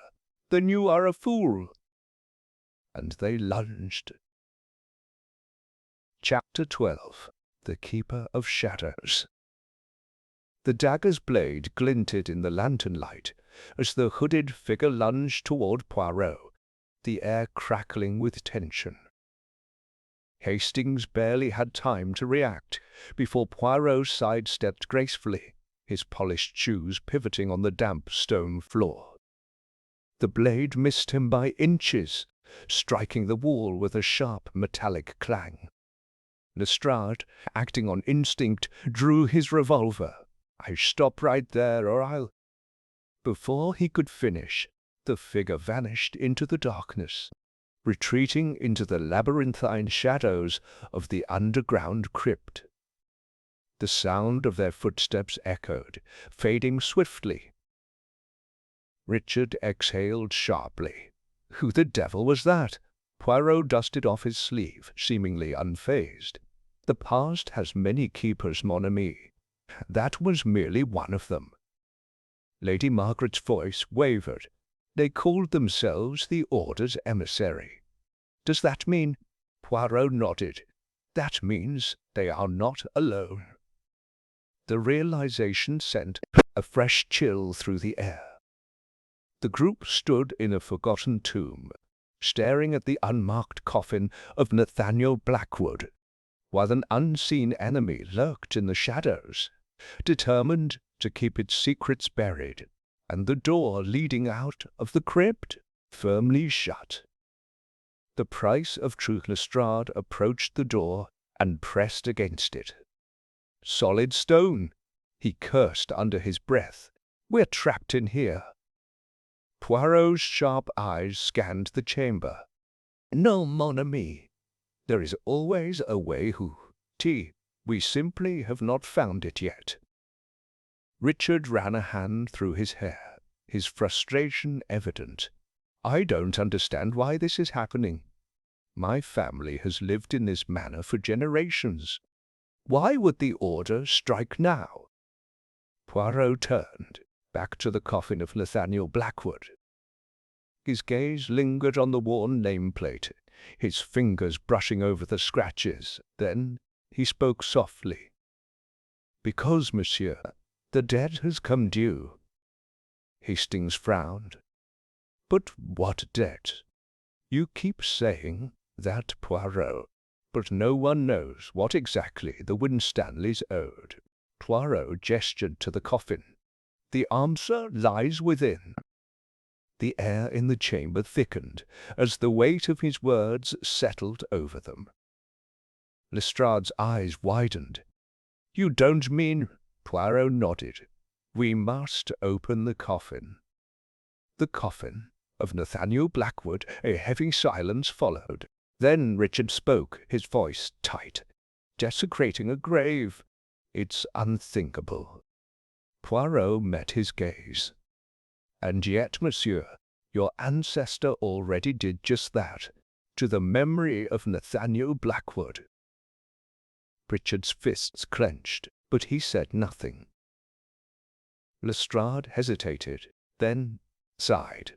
"I suppose if it'll get us out of here, we don't have much choice." With great effort, they pried open the heavy lid. The scent of decay and time wafted out, but inside there was no body, only bones and something else, a sealed scroll. Poirot reached in carefully, pulling the scroll free. The parchment was brittle, yet the wax seal remained intact. Hastings leaned in. "What does it say?" Poirot broke the seal and unfurled the scroll. His eyes moved swiftly over the text, his expression darkening with each line. Then he spoke. "It is a contract." The Winstanley Pact Poirot read aloud. "On this day, in the year of our Lord 1692, the House of Winstanley enters into agreement with the Order of the Key. In exchange for wealth, status, and land, the Winstanley heirs agree to uphold the silence, to erase the name of Nathaniel Blackwood, and to ensure that no truth of his existence shall ever surface. The price shall be paid in blood when the time of reckoning arrives. Signed, Edmund Winstanley." Richard paled. "My ancestor made a deal with them." Poirot's voice was grave. "Not just a deal, a binding oath." Lestrade exhaled sharply. "And what does the price shall be paid in blood mean?" Poirot's gaze flickered to Richard. "It means that the debt was not just metaphorical." Lady Margaret trembled. "Then is Richard in danger?" Poirot gave a solemn nod. "Oui." A sound suddenly echoed through the chamber. Footsteps. Returning. The hooded figure stepped back into view, their dagger glinting once more. But this time they were not alone. 3 more figures emerged from the shadows. Lestrade raised his revolver again. "I suggest you reconsider whatever you're thinking of doing." The central figure, the first assassin, spoke in a low, almost reverent tone. "The debt must be settled." Their gaze locked onto Richard. Hastings stiffened. "They're here for him." Poirot stepped in front of Richard, his voice calm but firm. "You wish to collect your price." He held up the contract. "Then let us renegotiate." The figures hesitated. Poirot's mind worked swiftly. They followed rules, rituals. This was not about simple vengeance. It was about a pact. If the contract was forged in blood, Poirot continued, then there must be a way to break it. The leader of the figures stepped forward. "There is one way." The room held its breath. Poirot's voice was steady. "Tell me." The figure pointed to the coffin. "The pact was sealed in the presence of Nathaniel Blackwood's remains. It can only be broken if his name is restored." Richard frowned. "Restored?" The figure nodded. "You must acknowledge him publicly as..." The figure nodded. "You must acknowledge him publicly as one of your own." Richard hesitated. "And if I refuse?" The figure's voice turned cold. "Then the debt will be settled in another way." Their dagger gleamed. Lestrade cocked his gun. "I don't think so." Poirot held up a hand. "Attendez." He turned to Richard. "You have a choice, monsieur. The past can remain buried, but the cost will be your life. Or you can restore the truth and break the chain of blood." Richard swallowed hard. The weight of centuries pressed down on him then. He took a breath and made his decision. The breaking of the pact, Richard stepped forward, his voice ringing through the chamber. I, Richard Winstanley, acknowledge Nathaniel Blackwood as my ancestor. His name shall be restored, and his memory shall no longer be erased from our family's history. The figures did not move. The air seemed to shift, as if some ancient force had been disturbed. The leader reached into their robes and produced a small iron key. They handed it to Poirot. It is done. The shadows around them seemed to recede. The tension that had weighed down the air lifted. Poirot glanced at the key. And this? The leader's voice was softer now. The key to your freedom. They gestured toward the heavy stone door. Poirot inserted the key into a hidden lock beneath the door's frame. With a deep, resonating groan, the door swung open, and Aunt Lestrade exhaled. I can't believe that actually worked. Poirot turned back to the figures.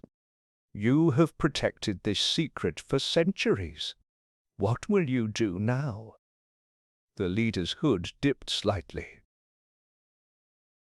We are the keepers of shadows, but the shadows are fading. Then, without another word, the figures melted into the darkness. Gone. Only the echoes of their footsteps remained. The light returns. As they emerged from the crypt, the first light of dawn painted the sky in hues of gold and crimson. Poirot turned to Richard. It is over. Richard nodded, exhaling deeply. For the first time, the weight of his family's past was no longer on his shoulders. Poirot smiled. The past is not meant to be erased, mon ami. It is meant to be understood. Hastings clapped him on the back. Well, that was an adventure, wasn't it? Lestrade holstered his gun. I need a drink. Poirot chuckled. Ah, mon ami, so do I. And with that, they stepped into the morning light. Chapter 30. The Silent Witness. The morning sun had barely begun to rise when the group emerged from the crypt beneath Winstanley Manor. The cold night had passed, but the weight of their discovery still clung to them like a shadow. Richard Winstanley took a deep breath, his expression weary but resolute. The pact had been broken. The Order of the Key had relinquished their claim. But even as he stood there, free of the ancient debt, something gnawed at his mind. Poirot noticed. Mon ami, you have won your freedom. Why do you look as though you have lost? Richard hesitated, glancing back toward the crypt's entrance. Because something still doesn't make sense. Lestrade sighed, rubbing his temple. What now? We've just barely escaped being sacrificed to a secret society. Can't we have a moment's peace?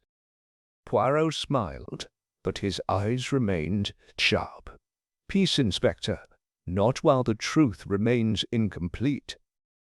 A vanishing body Hastings furrowed his brow. What do you mean, Poirot? We found the contract. We found Blackwood's remains.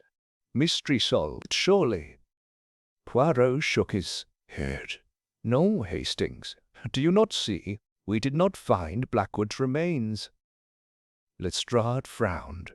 But there were bones in the coffin. Poirot steepled his fingers.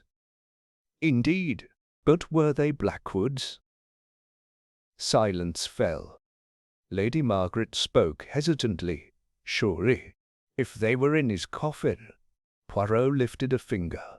Ah, but there was something missing, n'est-ce pas? What did we not find? Richard's face paled as realization struck. There was no skull. Hastings blinked. Good Lord! Lestrade muttered a curse. Then whose bones were they? Poirot turned toward the manor, his expression dark.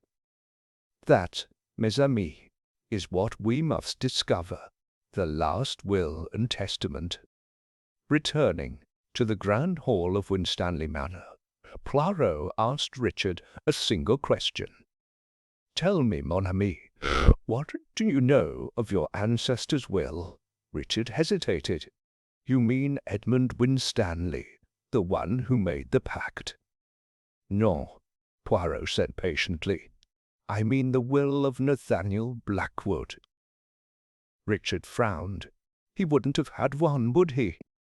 If he was erased from history, his estate would have been absorbed by the Winstanleys. Poirot's eyes gleamed. Exactly. Lady Margaret's voice wavered. But that means, somewhere, there must be a record of it. Poirot gestured toward the vast mahogany bookcases lining the study. Shall we look? Lestrade groaned. I suppose we're not getting breakfast first, are we? Poirot smiled. The truth does not wait, mon ami. The hidden ledger. After an hour of searching through old ledgers and records, Hastings let out a triumphant cry. I think I've got something.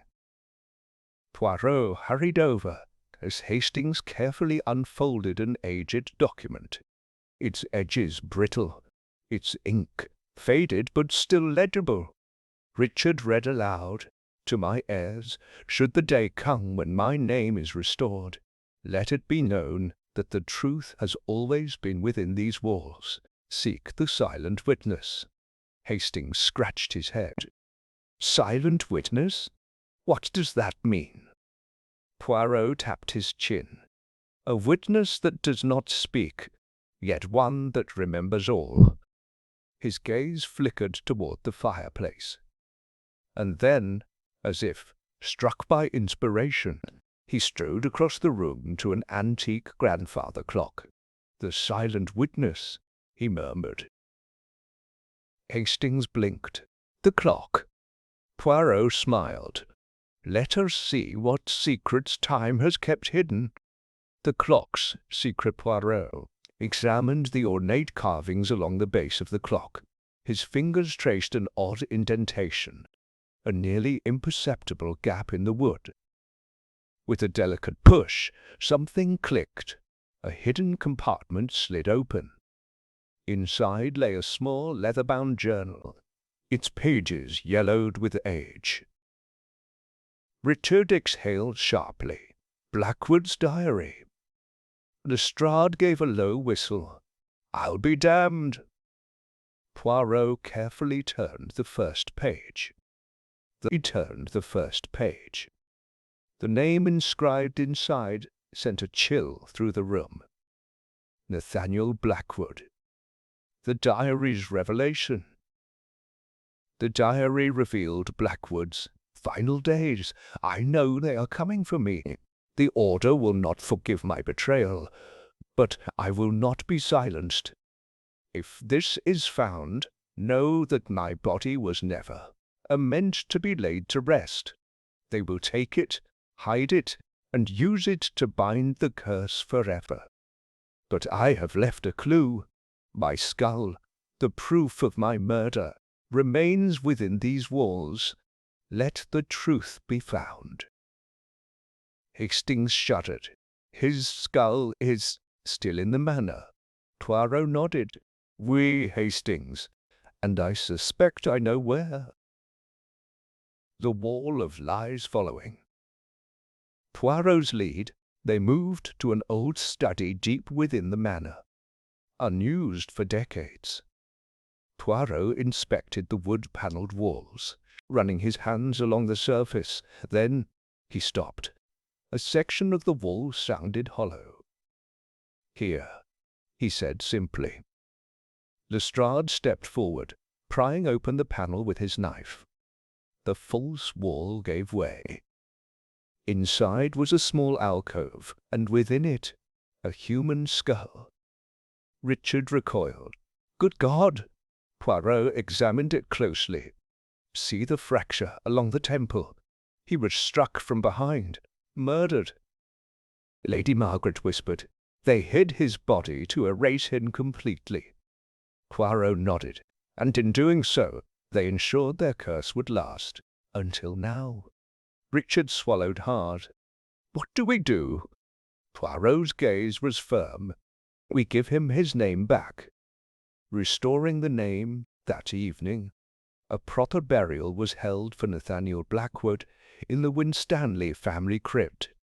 This time with his real remains. Richard stood before the gathered crowd, his voice strong. I, Richard Winstanley, acknowledge Nathaniel Blackwood as my ancestor. His story shall not be forgotten. His truth shall not be buried. As the last words were spoken, a strange stillness settled over the air.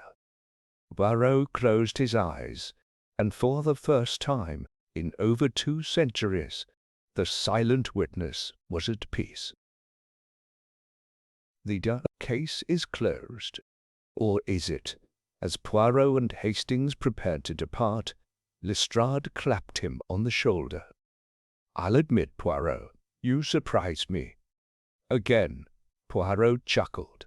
Ah, mon ami, the greatest surprises are always found in the past. Hastings grinned. Still, something tells me we haven't seen the last of the order.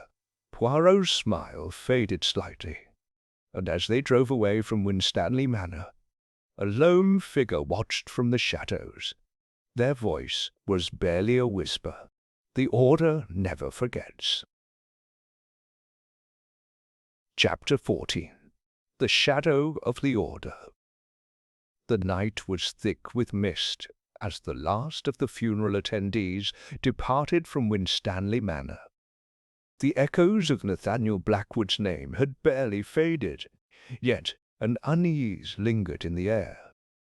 Poirot, Hastings, and Lestrade had remained behind at Richard Winstanley's request. Despite the restoration of Blackwood's legacy, the weight of something unseen pressed down upon the estate. Richard sighed, running a hand through his hair. I thought putting him to rest would end this. Poirot, ever meticulous, adjusted his cufflinks. Mon ami, a wound centuries deep does not heal in a single night. Lestrade crossed his arms. Let's be clear. Blackwood was murdered, his body hidden, and his name erased to protect a secret society's agenda. Just because we've uncovered the truth doesn't mean the Order of the Key is going to let things rest. Hastings, ever the skeptic, frowned. But surely, without the contract or the hidden remains, they have no more hold over the Winstanleys. Poirot shook his head. No, Hastings. If history has taught us anything, it is that power does not surrender so easily. At that moment, a knock echoed through the grand hall. A visitor in the dark. The butler, an aging but sharp-eyed man named Mr. Fielding, opened the massive oak doors. A cloaked figure stood in the doorway. The group tensed. The figure took a deliberate step forward, lowering their hood to reveal a stern-faced woman in her early 50s.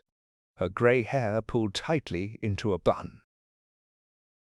Her piercing blue eyes swept the room before settling on Richard. My name is Eleanor Harrow. I come on behalf of the Order. The tension in the room thickened. Richard's jaw tightened. The Order no longer has any claim here. Eleanor's lips curled slightly. Is that so? She stepped forward, the firelight flickering across her cold features. You misunderstand, Mr. Winstanley. The Order is not here to reclaim its power. Her gaze flickered to the skull, resting on the mantelpiece. The proof of Nathaniel Blackwood's murder. We are here to warn you. A warning from the Order. Lestrade scoffed. Oh, that's rich. A secret society that's been manipulating history for generations is now offering warnings. Eleanor's expression remained unreadable. Detective, you see us as villains, but we are merely keepers of balance. The contract was not meant to bind Richard's soul, only to protect the knowledge Blackwood carried. Hastings folded his arms, and that knowledge was. Eleanor sighed. Nathaniel Blackwood did not just betray the Order. He stole something. Poirot's eyes sharpened. Something important enough to warrant his murder. Eleanor nodded. A manuscript. Richard frowned. A manuscript? Eleanor's voice dropped to a near whisper. The Codex of Eternum. The name sent an almost tangible chill through the room. Poirot studied her intently. I have heard that name before. Eleanor's expression darkened. I am not surprised. It is one of the most dangerous texts ever written. The lost Codex. Poirot turned to Richard. Tell me, mon ami, have you ever come across such a text in your family's archives? Richard hesitated. We have a vast collection of books, some dating back centuries, but I've never heard of the Codex of Eternum. Eleanor's voice was grave. That is because it was never meant to be found. Blackwood stole it from the Order, and in his final moments he hid it. Before we could retrieve it, his name was erased, his records lost. And now, after all these years, you have reopened the door he closed. Lestrade narrowed his eyes. And why should we believe you? Eleanor exhaled, as if expecting the doubt. Because if you do not find the Codex first, others will. Poirot's eyes flashed. Others? Eleanor took a step closer. The Order may have sought to keep the manuscript hidden, but we are not the only ones aware of its existence. She turned to Richard. If the Codex is still within your family's holdings, you are now in danger. The fire crackled ominously. Hastings muttered under his breath. This just keeps getting worse. A search through time. With Eleanor's warning heavy in the air, the group set to work. Poirot, ever methodical, led the search through the Winstanley archives. Towering bookshelves filled with ancient volumes, handwritten ledgers, and forgotten records. Richard and Lady Margaret assisted, unearthing dust-covered tomes and brittle scrolls. Lestrade, ever the skeptic, grumbled as he flipped through countless boring estate records. Hastings, meanwhile, sneezed his way through centuries of neglected parchment. After hours of fruitless searching, Poirot paused, deep in thought. The answer is here, he murmured, tapping his temple. Blackwood's final words. Seek the silent witness. Hastings groaned. We already did. That led us to his skull. Poirot smiled. But perhaps we did not look closely enough. His gaze turned to the grandfather clock once more. The final clue moving swiftly, Poirot inspected the inner mechanisms of the clock. His fingers traced the ornate metalwork until he found it, a small engraving, barely visible, carved into the brass pendulum. 3 simple words. Codex Insoli. Poirot stepped back, his expression triumphant. Mes amis, we have our answer. Richard frowned. What does it mean? Poirot turned to the window, where the first light of dawn had begun to break through the mist. Solace, he said softly.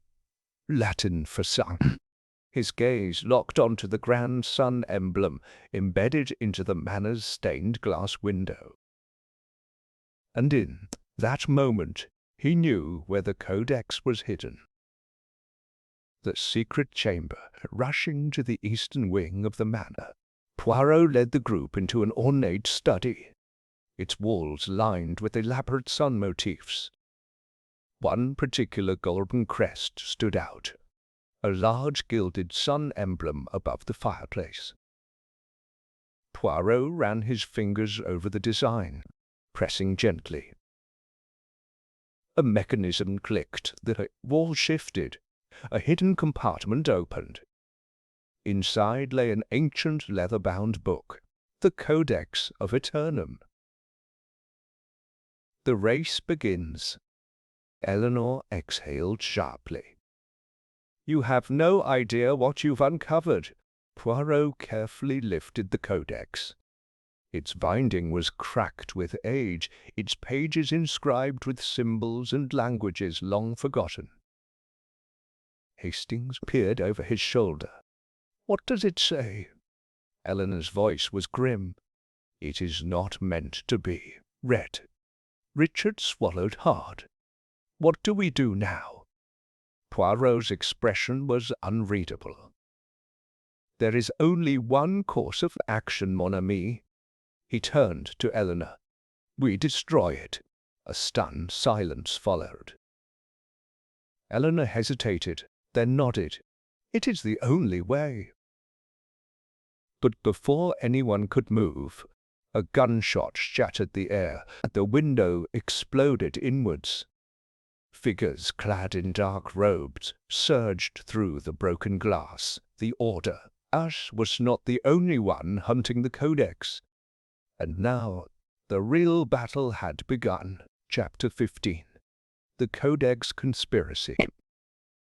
The night had been long, but the moment the Codex of Eternum was uncovered, the true storm began. Glass rained down as masked figures leapt through the shattered window, their movements swift and calculated. The embers of the fireplace cast flickering shadows on the walls, illuminating their dark robes and gleaming weapons. Poirot barely had time to react before a shot rang out again. This time, striking the wooden frame of the bookshelf inches from his head. Down! Lestrade bellowed, drawing his revolver and firing back. Hastings, ever one to follow orders in a crisis, dragged Richard and Lady Margaret behind an overturned table. Eleanor Harrow, despite her composed nature, moved with remarkable precision. With a flick of her wrist, she produced a hidden dagger from her belt and threw it with deadly accuracy, embedding it in the shoulder of one of the attackers. He cried out, staggering backward. Poirot clutched the Codex of Eternum tightly, his mind working in overdrive. The attack was no mere robbery. It was an orchestrated effort to seize the book before its secrets were fully unveiled. Mon Dieu, he muttered, ducking behind the grand piano as another bullet shattered a vase nearby. This is most inconvenient. Lestrade's return fire had taken out one of the intruders, while two others retreated behind the heavy curtains, using the dim lighting to their advantage. The leader, a tall figure in a dark crimson mask, stepped forward, unfazed. The book, Monsieur Poirot, he called in a low, chilling voice. Hand it over, and no one else will be harmed. Poirot adjusted his cuffs, standing up despite Hastings's frantic protests. Ah, no, mon ami, that is not how we play this game. The masked man tilted his head. You truly believe you can stop us? Poirot's eyes twinkled. You have made an error, mon cher adversaire. You assume I have not already deciphered what I need to know. A tense silence filled the room. Hastings, still gripping his pistol with uncertain hands, glanced at Poirot. "I say, Poirot, you have?" Poirot simply smiled. At that moment, the sound of distant sirens filled the air. The intruders hesitated. The leader exhaled sharply. "This is not over." With a sharp whistle, he signaled his remaining men, who vanished through the shattered window as quickly as they had arrived. Lestrade wasted no time. "After them," he barked, but the criminals were already lost in the night. Poirot dusted off his suit and walked calmly toward the now abandoned window. "Ah, 'tis your dramatique, these criminals, but they do not fool Hercule Poirot." Hastings blinked. "Poirot, what do you mean? You don't even have the full translation of the Codex." Hastings," Poirot said, tapping his temple, "but I do not need the full translation to see the truth." Lady Margaret, still shaken, clutched the edge of the fireplace for support. "You mean you've already solved it?" Poirot turned, the glint of revelation in his eyes. But, of course, the final piece of the puzzle was given to me the moment those men entered the room. And now, mes amis, the endgame begins." Hastings swallowed. "I have a bad feeling about this." Poirot only smiled. "Come, mon ami, we have a conspiracy to unmask." Chapter 16. The Enigma Unraveled. The early morning fog draped over London like a ghostly shroud, muffling the distant hum of carriages and footfalls along the cobbled streets. Inside the sitting-room of Lord Ashford's estate, a heavy silence settled over the occupants. The air was thick with anticipation. Poirot stood at the centre, holding the Codex of Eternum, its ancient leather cover worn but still imposing. Hastings shifted uneasily, rubbing his temple. "Poirot, I must say, you've been unusually cryptic. You claim to have solved it, yet you've shared nothing. What exactly do you mean by 'the end game begins'?" Poirot merely smiled, pacing toward the hearth. "Mon ami, patience. Your solution is delicate, and it must be handled with the utmost precision." Lestrade, standing with arms crossed, let out an exasperated sigh. "Look here, Poirot, you've got us all in knots. First, we have a stolen artifact, then an attempted assassination, and now masked intruders storming the house like something out of a penny novel. What exactly is going on?" Poirot turned, his eyes gleaming. "It is very simple, Chief Inspector. A game of deception has been played from the start, and now we must see the final act." The hidden cipher Poirot walked to the table where the Codex lay open. The inked script, scrawled in cryptic Latin, symbols seemed indecipherable, save for the margin annotations. The work of a meticulous scholar. Poirot ran a gloved finger over the delicate pages. "This book, you see, was never meant to be read in its entirety. It was written as a puzzle, with layers upon layers of misdirection." Lady Margaret, still pale from the night's ordeal, whispered, "Misdirection? Oui, madam. A trap for the greedy. You see, those who sought this book believed it contained instructions for an unimaginable treasure. But no, that was never its purpose. The real secret lies not in what is written, but in what is missing." Hastings frowned. "I say, Poirot, that sounds rather vague." Poirot lifted a single page, tilting it under the morning light. At first glance, it appeared ordinary. But then, a subtle shimmer, a hidden watermark revealed faint symbols in a sequence unseen before. Richard gasped. "Good Lord, I never noticed that." Poirot nodded. "It is only visible in certain light. And here is where our mystery unravels, mes amis. The Codex does not lead to gold or riches.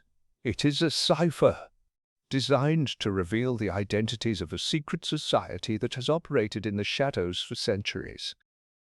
Lestrade's brows furrowed. "Secret society?" "Oui, the Order of Eternum, an organization so old that it predates the British Crown, and they are still active, pulling strings, manipulating history. This book contains the key to their most closely guarded secrets." A cold hush settled over the room. Eleanor Harrow, standing by the window, finally spoke. "Then last night's attack, it wasn't about wealth." Poirot turned. "Precisely, Mademoiselle Harrow. They were not common thieves. They were operatives of the Order, determined to reclaim this book before it could be decrypted." Hastings, still piecing it together, shook his head. "But why kill for it? Surely, if they had it before, they could have burned it." Poirot clasped his hands together. "Ah, mon ami, you touch upon the greatest irony. The Order was betrayed from within. Someone among them allowed this codex to surface. Someone who wanted the truth exposed."